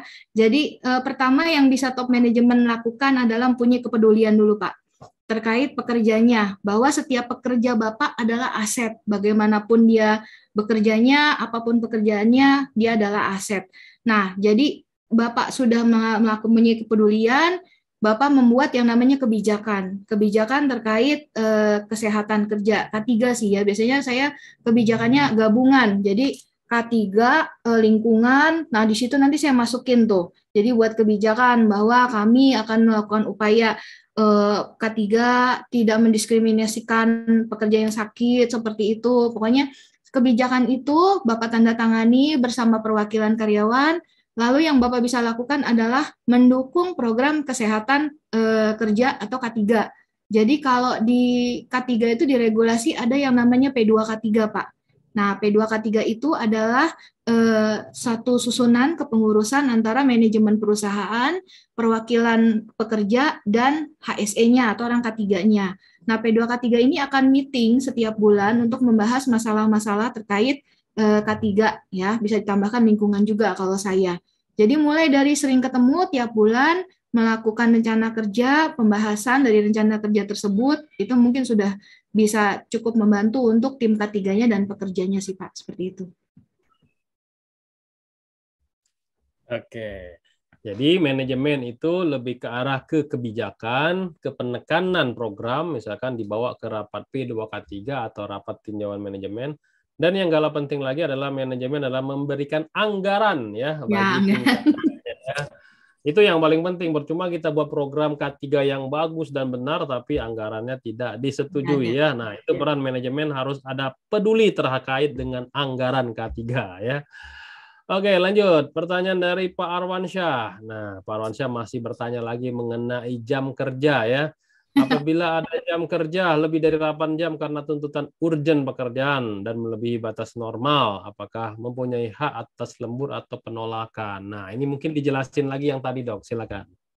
Ya, jadi kalau ranahnya adalah masa new normal, ini tentunya sebenarnya 8 jam itu pun juga ada peraturannya, kita bisa lembur sampai berapa jam sih, Pak. Jadi sebenarnya untuk lemburnya itu kesepakatan. Jadi dulu di tempat kerja saya yang lama, sampai kerja tambah berapa jam itu baru bisa dihitung lembur. Jadi kalau lebihnya cuma 10 menit, ya itu belum bisa gitu ya. Dan lembur itu juga sistemnya pengajuan gitu ya. Dan alokasi jadwal juga sudah dibuat misalnya sebulan. Jadi misalnya supervisornya Bapak sudah bikin alokasi sebulan, kan itu juga udah diatur Pak gitu. Sebenarnya yang agak disoroti adalah kalau lemburnya di luar jadwal itu sebenarnya manajemennya di awal seperti apa. Kalau di tempat yang lama, lembur itu sudah ada jadwalnya. Misalnya, karena kan masalah lembur ini sensitif. Kalau di tempat saya, si ini lembur terus nih, lembur kan identik dengan penghasilan tambahan gitu kan. Wah si ini lembur terus, jadi lembur itu biasanya sudah direncanakan di depan. Tidak ada lembur yang tidak direncanakan gitu. Jadi kalau memang ada lembur yang tidak direncanakan itu balik lagi ke kesepakatan dialog sosial sampai sebatas mana dan itu akan dilakukan gitu. Tentunya juga tetap kesediaan diminta seperti itu Pak. Oke, jadi undang-undang terkait dengan lembur itu dulunya Undang-Undang 13 2003, tapi sekarang udah ada yang baru Undang-Undang Cipta Kerja, Undang-Undang Nomor 11 Tahun 2020. Nanti silakan dibuka ya Pak Arwansyah ya. Itu ada ketentuan untuk jam kerja itu 8 jam, 1 minggu 40 jam, dan sedangkan lembur 1 hari maksimum 4 jam, ya. Untuk 1 hari maksimum 4 jam, 1 minggu maksimum 18 jam, ya. Nah, itu untuk ngomongin soal lembur. Nah, balik lagi kata dokter tadi, kata Bu Dokter, bahwasannya lembur itu harus ada persetujuan dari manajemen ya, karena lembur itu nanti identik dengan kos yang dikeluarkan oleh perusahaan. Apakah dengan lembur itu memberikan keuntungan bagi perusahaan atau justru merugikan perusahaan? Kenapa? Karena banyak pekerja yang sengaja melemburkan pekerjaannya gitu ya. Jadi pekerjaannya di jam kerja dilambat-lambatin supaya dapat lembur. Nah, itu juga ada konsekuensinya ya. Saya juga menerapkan di tim saya kayak gitu. Kalau nggak penting-penting banget, nggak usah lembur. Saya bilang kayak gitu. Kelarin itu di jam kerja. Ngapain pakai lembur? Gitu ya, Bapak Ibu semua ya. Oke, lanjut lagi. Silakan Bapak Ibu semua klik raise hand kalau mau langsung berbicara dengan pembicara kita siang ini. Ya, yuk. Oke, langsung masuk nih ngomongin lembur lagi, Pak Hafiz. Ya, jika kita lembur di malam hari, apakah sehat minum kopi atau extra jos? Silakan dok. Rosso, boleh nggak minum itu Jo? Dok, oh, Pak Denny, extra jos bukan Rosso Pak, extra jos itu laki. Kebetulan itu mantan saya extra jos, jadi gimana ya? Kalau saya bilang dari segi kopi atau extra josnya itu tidak salah. Jadi itu kan memang sesuatu yang memang sudah diyakinkan layak untuk dikonsumsi dan punya manfaatnya sendiri. Ya bukan karena mantan ya Pak ya. Nah, cuman maksudnya adalah, jadi ini saya mau coba define. Bapak bertanya bahwa kalau misalnya lembur di malam hari, apakah sehat untuk minum 1 zat tambahan gitu ya, apakah kopi atau minuman suplemen lainnya gitu. Kalau minumnya dalam batas yang dianjurkan sebenarnya sehat-sehat aja Pak, kalau menurut saya ya gitu. Saya pun juga termasuk peminum kopi, tapi memang yang saya lakukan adalah saya minum kopinya tanpa gula dan 1 cangkir sehari gitu ya. Dan itu juga memberi manfaat juga buat saya. Nah, bagaimana dengan minuman suplemen? Bisa dikonsumsi dengan batas yang sesuai dengan anjuran gitu. Nah, kalau yang saya tanyakan kenapa Bapak lembur di malam hari gitu. Nah, itu yang menjadi perhatian bahwa apakah lemburnya itu memang sekali-sekali atau memang rutin Bapak lembur di malam hari terus-terusan. Nah, itu mungkin yang bisa menjadi faktor yang kurang sehat kalau berkaitan dengan jam kerja Bapak yang memanjang gitu. Kalau dari saya seperti itu. Oke, gitu ya Pak Hafid ya. Nah, kalau berlebihan itu tidak baik ya, kata Bang Roma juga kayak gitu ya. Nah, Bapak Ibu semua juga ya, saya juga saya mengkonsumsi yang namanya Imbos juga ya. Nah, itu untuk tubuh saya. Tapi ingat, tubuh kita itu memerlukan istirahat untuk tidur ya. Nah, kalau emang sudah waktunya tidur ya tidur gitu loh ya. Jadi jangan dipaksakan. Apalagi kalau tim marketing itu. Kalau dulu saya kerja di tim marketing tuh sampai jam 3 malam Dok, itu ngelemburin kerjaan karena mau tender besok paginya gitu. Tapi kalau sekali 2 kali nggak apa-apa. Tapi kalau tiap hari itu bukan lembur, bukan kerja, tapi dikerjain oleh perusahaan ya. Oke, lanjut lagi. Pertanyaan berikutnya. Nih, agak ngaco sedikit nih ya, nggak apa-apa. Masih ada waktu untuk bertanya. Silakan Bapak Ibu semua kalau mau bertanya ya. Apakah minum es bisa mengganggu kesehatan saat bekerja? Silakan Dok. Gak apa-apa sih Pak, tapi saya senang ya COVID ini memungkinkan untuk kita berinteraksi dengan banyak orang gitu ya, saya senang gitu. Minum es saat bekerja, nah tergantung pekerjaan Bapak nih gitu. Kalau misalnya pekerjaan Bapak suhunya antara suhu di dalam ruangan dengan suhu di luar ruangan masih dalam perbedaan suhu yang tidak terlalu kontras dan tidak dilakukan terlalu berlebihan, saya rasa sih masih dalam batas yang di wajar ya Pak ya, bukannya tidak apa-apa tapi masih dalam batas wajar, banyak yang melakukan gitu. Tapi kalau misalnya Bapak kontraktor di site, terus sudah gitu misalnya daerahnya memang cukup panas, lalu Bapak tiba-tiba minumnya minuman yang suhunya terlalu kontras, ekstrim, nah itu mungkin bisa menyebabkan peradangan. Nah, seperti itu. Jadi kalau memang terkait dengan bekerja dengan suhu-suhu tertentu, misalnya Bapak bekerja terlalu panas, terus Bapak langsung mengkompensasi dengan minum yang suhunya terlalu ekstrim. Nah, itu bisa menyebabkan perubahan di dalam tubuh yang mungkin bisa jadi efeknya radang atau seperti apa gitu. Kalau saran saya sih, kalau memang Bapak bekerja di suhu yang panas, sebaiknya memang tetap minum banyak air putih, tapi air putihnya dalam suhu ruang, seperti itu. Oke, jadi gitu ya. Pak Iskandar ya, jadi boleh mengkonsumsi es ya, tapi esnya itu ya, air minumnya jangan pada saat benar-benar suhu panas gitu ya, nanti kaget gitu ya Dok ya, tubuh kita ya menerima tiba-tiba panas, tiba-tiba langsung kena dingin ya, biasanya langsung, kalau saya langsung pusing tuh, langsung muter-muter biasanya ya.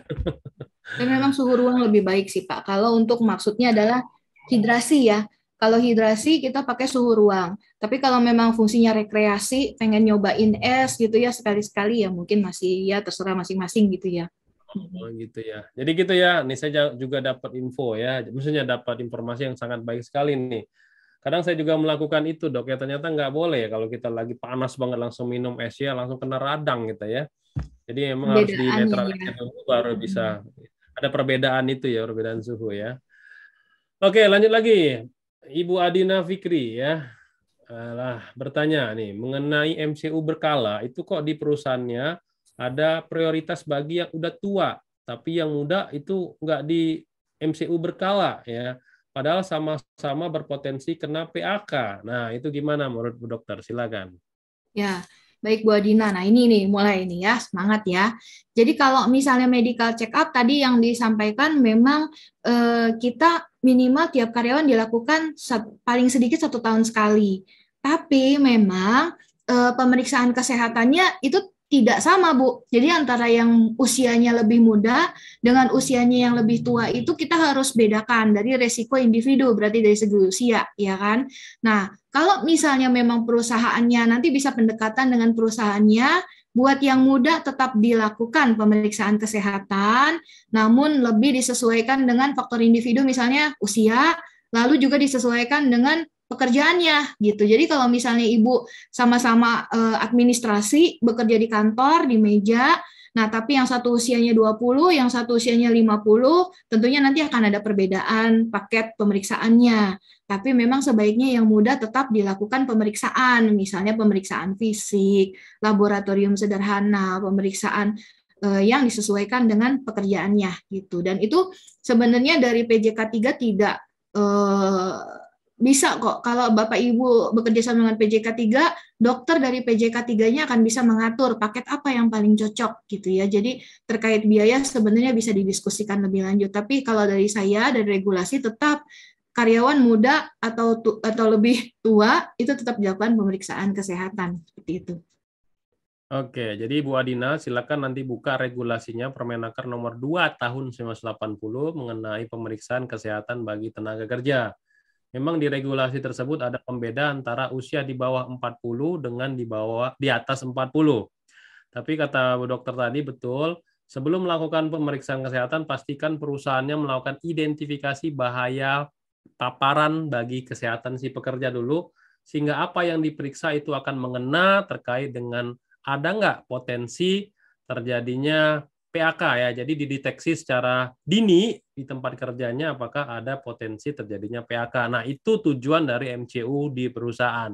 Jadi bukan hanya MCU aja ngabisin anggaran perusahaan ya, tapi ada tujuannya adalah mencegah terjadinya PHK bagi si pekerja. Itu ya Bu Adina ya. Oke lanjut lagi. Pak Herizon, kalau pekerjaan tidak ada pertukaran shift, apakah ada dampak PHK yang kerja di shift malam? Nah, ini bagi security nih, silakan dok. Ya, baik Pak Herizon, ini menarik ya. Jadi kalau dari literatur, kalau kita membuka penelitian-penelitian, bekerja dengan shift malam memang mempunyai bahaya sendiri terkait dengan kesehatan. Jadi memang bekerja dengan shift malam saja sebenarnya juga sudah punya risiko-risiko bahaya kesehatan karena adanya gangguan irama dalam tubuh yang mestinya dikompensasi waktu kita istirahat gitu ya. Nah ini mungkin bisa dikomunikasikan, apalagi kalau tidak ada pertukaran shift. Nah ini di regulasinya sebenarnya ada bagaimana pekerja yang harus bekerja dengan sistem shift, itu ada di regulasi, tadi mungkin tidak saya cantumkan, tapi bisa ditanyakan nanti mungkin ke pengawas atau nanti bisa dilihat juga di Mika Pro atau di JDIH Kemenaker bahwa memang ada regulasi terkait dengan bekerja dengan shift malam dan tentunya memang tidak boleh terus-terusan shift malam terus gitu ya Pak. Mungkin dari saya seperti itu. Oke, gitu ya Pak Herizon ya. Makanya dibuat shift ya. Jadi jangan kerja di malam terus, tapi memang dibuat shift-shift. Ada pagi, ada malam, ada siang. Biasanya 3 shift tuh kalau perusahaan, apalagi pabrik yang kerja perusahaannya 24 jam. Oke, lanjut. Pertanyaan terakhir. Oh, ada yang bertanya langsung. Silakan dari Pak Santo. Silakan Pak Santo di-unmute terlebih dahulu. Bapak Ibu semua boleh langsung bertanya. Silakan Pak Santo. Izin tanya, Dok. Ya. Dari mana Pak Santo? Iya, izin tanya. Ini menyambung tadi pertanyaan untuk security ya. Itu kan security kerja 12 jam per hari. Apakah ada regulasinya yang mengatur? Karena di tempat kami dapat teguran oleh disnaker setempat ini, Dok. Gimana, Dok? Oke, terima kasih Pak Santo mengenai jam kerja security. Silakan Bu Dokter.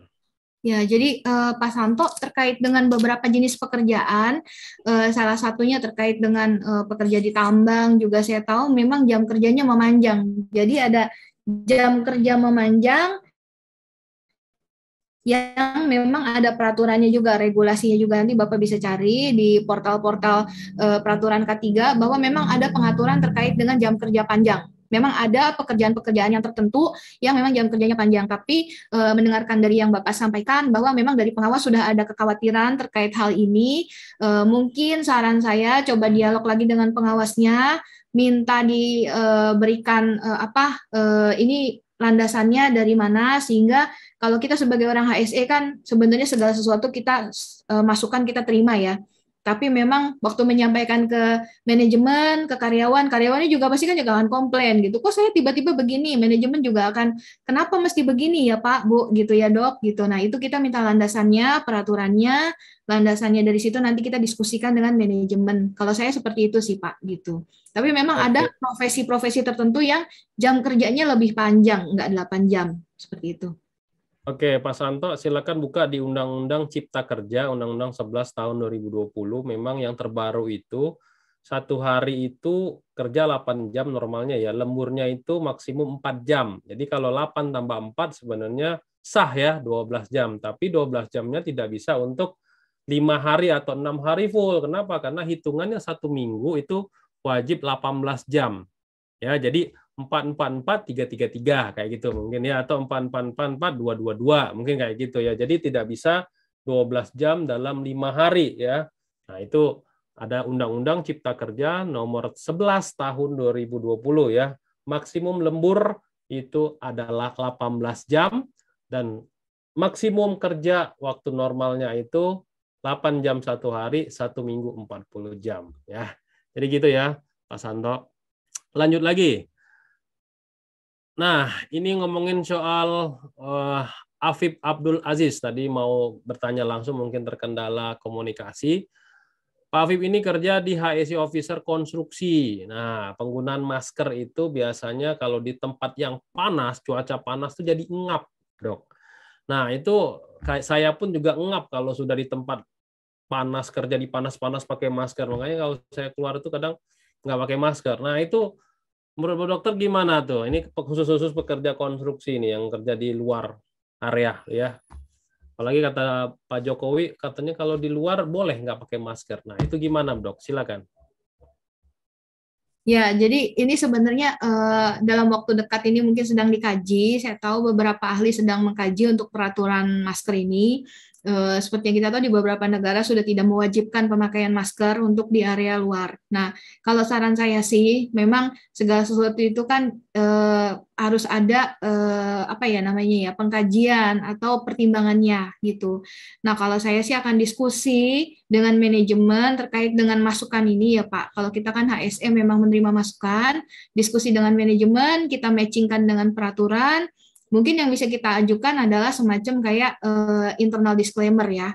Jadi kalau misalnya dalam pekerjaan di mana itu kita bisa lakukan kebijakan khusus yaitu seperti ini. Tentunya itu juga kita ajukan ke regulator gitu karena ada pertimbangan seperti ini dengan mempertimbangkan ini bekerjanya di outdoor, apakah boleh kami mengajukan untuk disclaimer seperti ini gitu. Tentunya regulator juga dalam hal ini Disnaker atau Kadinkes yang memang berkaitan bisa dilakukan bersurat dulu gitu, diskusi, konsultasi tentunya itu diperbolehkan gitu. Tapi memang untuk outdoor ya memang saya mengerti bahwa pekerja memang mengalami kesulitan ya apalagi konstruksi gitu. Mungkin bisa dicoba cara itu Pak.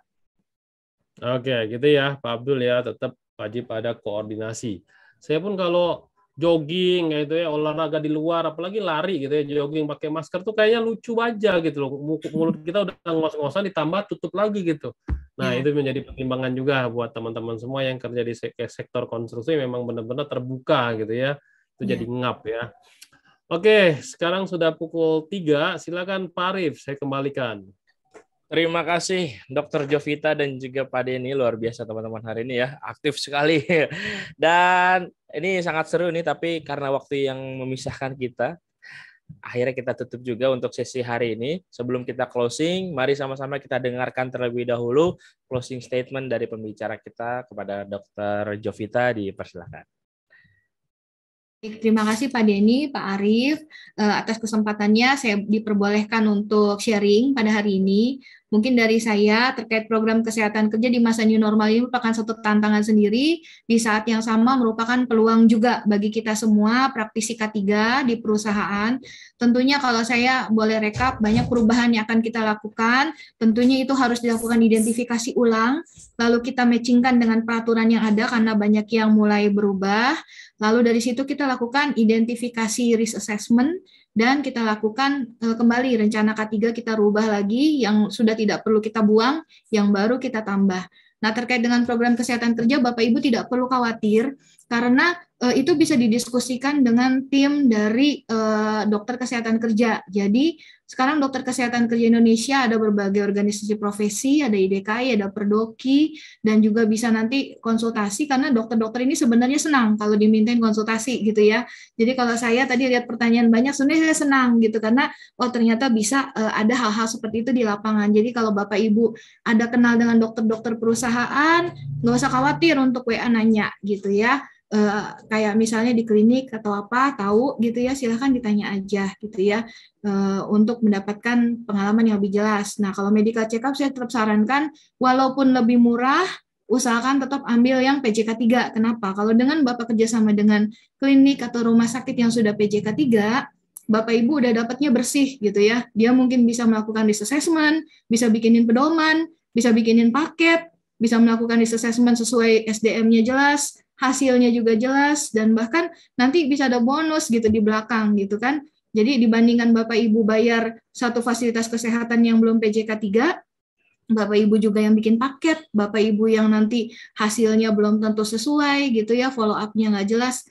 Jadi kalau terkait pemeriksaan saya tetap sarankan ke PJK 3 seperti itu. Mungkin saya itu Pak, terima kasih. Baik, terima kasih Dr. Jovita. Luar biasa. Terima kasih teman-teman semuanya sudah hadir di kesempatan sore hari ini. Dan terima kasih juga Dr. Jovita. Jangan dulu kemana-mana teman-teman dan juga Dr. Jovita karena akan kita undi juga nih ya. Siapakah yang akan mendapatkan dua ya untuk dua pemenang. Satu untuk buku Undang-Undang Regulasi K3 dan satu untuk sertifikasi auditor SMK 3. Nah, untuk yang pertama kita akan putarkan terlebih dahulu siapakah yang akan mendapatkan door prize dari Mediatama untuk buku Undang-Undang Regulasi K3. Dan saya kasih tahu dulu, untuk buku ini nanti ongkirnya ditanggung oleh pemenang ya. Jadi nanti yang muncul namanya silakan klik resen supaya kami bisa melihatnya. Oke, siapakah yang akan mendapatkan satu buah door prize buku Undang-Undang Regulasi K3? Selamat kepada atas nama Ninyoman Yulia. Apakah ada? Oh, ada.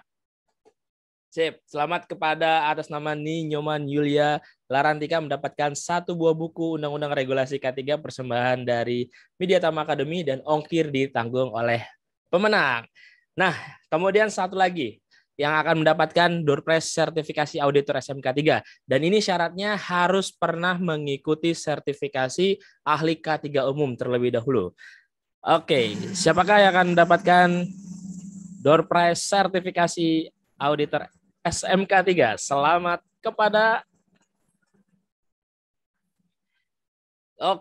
Pak Syarifuddin. Oh, ada. Sip. Selamat kepada Bapak Syarifuddin mendapatkan sertifikasi auditor SMK 3 persambahan dari Mediatama Academy. Baik, terima kasih Dr. Jovita dan juga Pak Denny. Dan teman-teman jangan lupa untuk minggu depan hadir lagi ya. Sabtu depan masih kita adakan terus ya untuk webinar kolega Mediatama dan tentunya dengan topik yang menarik dan berbeda-beda setiap minggunya. Pekan depan kita akan bahas mengenai mengelola stres dan kecemasan di tempat kerja. Nah, buat teman-teman yang stres ya di tempat kerja, silakan hadir lagi di Sabtu depan. Kita akan bahas sama-sama. Baik, terima kasih. Saya ucapkan, saya Arif Purwadana. Saya Denny. Dan pembicara kita pada siang hari ini. Saya dengan Jovita. Terima kasih. Oke, mengucapkan selamat sore dan sampai jumpa di Sabtu depan. Terima kasih Dr. Jovita dan juga Pak Denny dan teman-teman semuanya. Terima kasih, Dok. Terima kasih, Pak. Terima kasih, Pak. Terima kasih semuanya.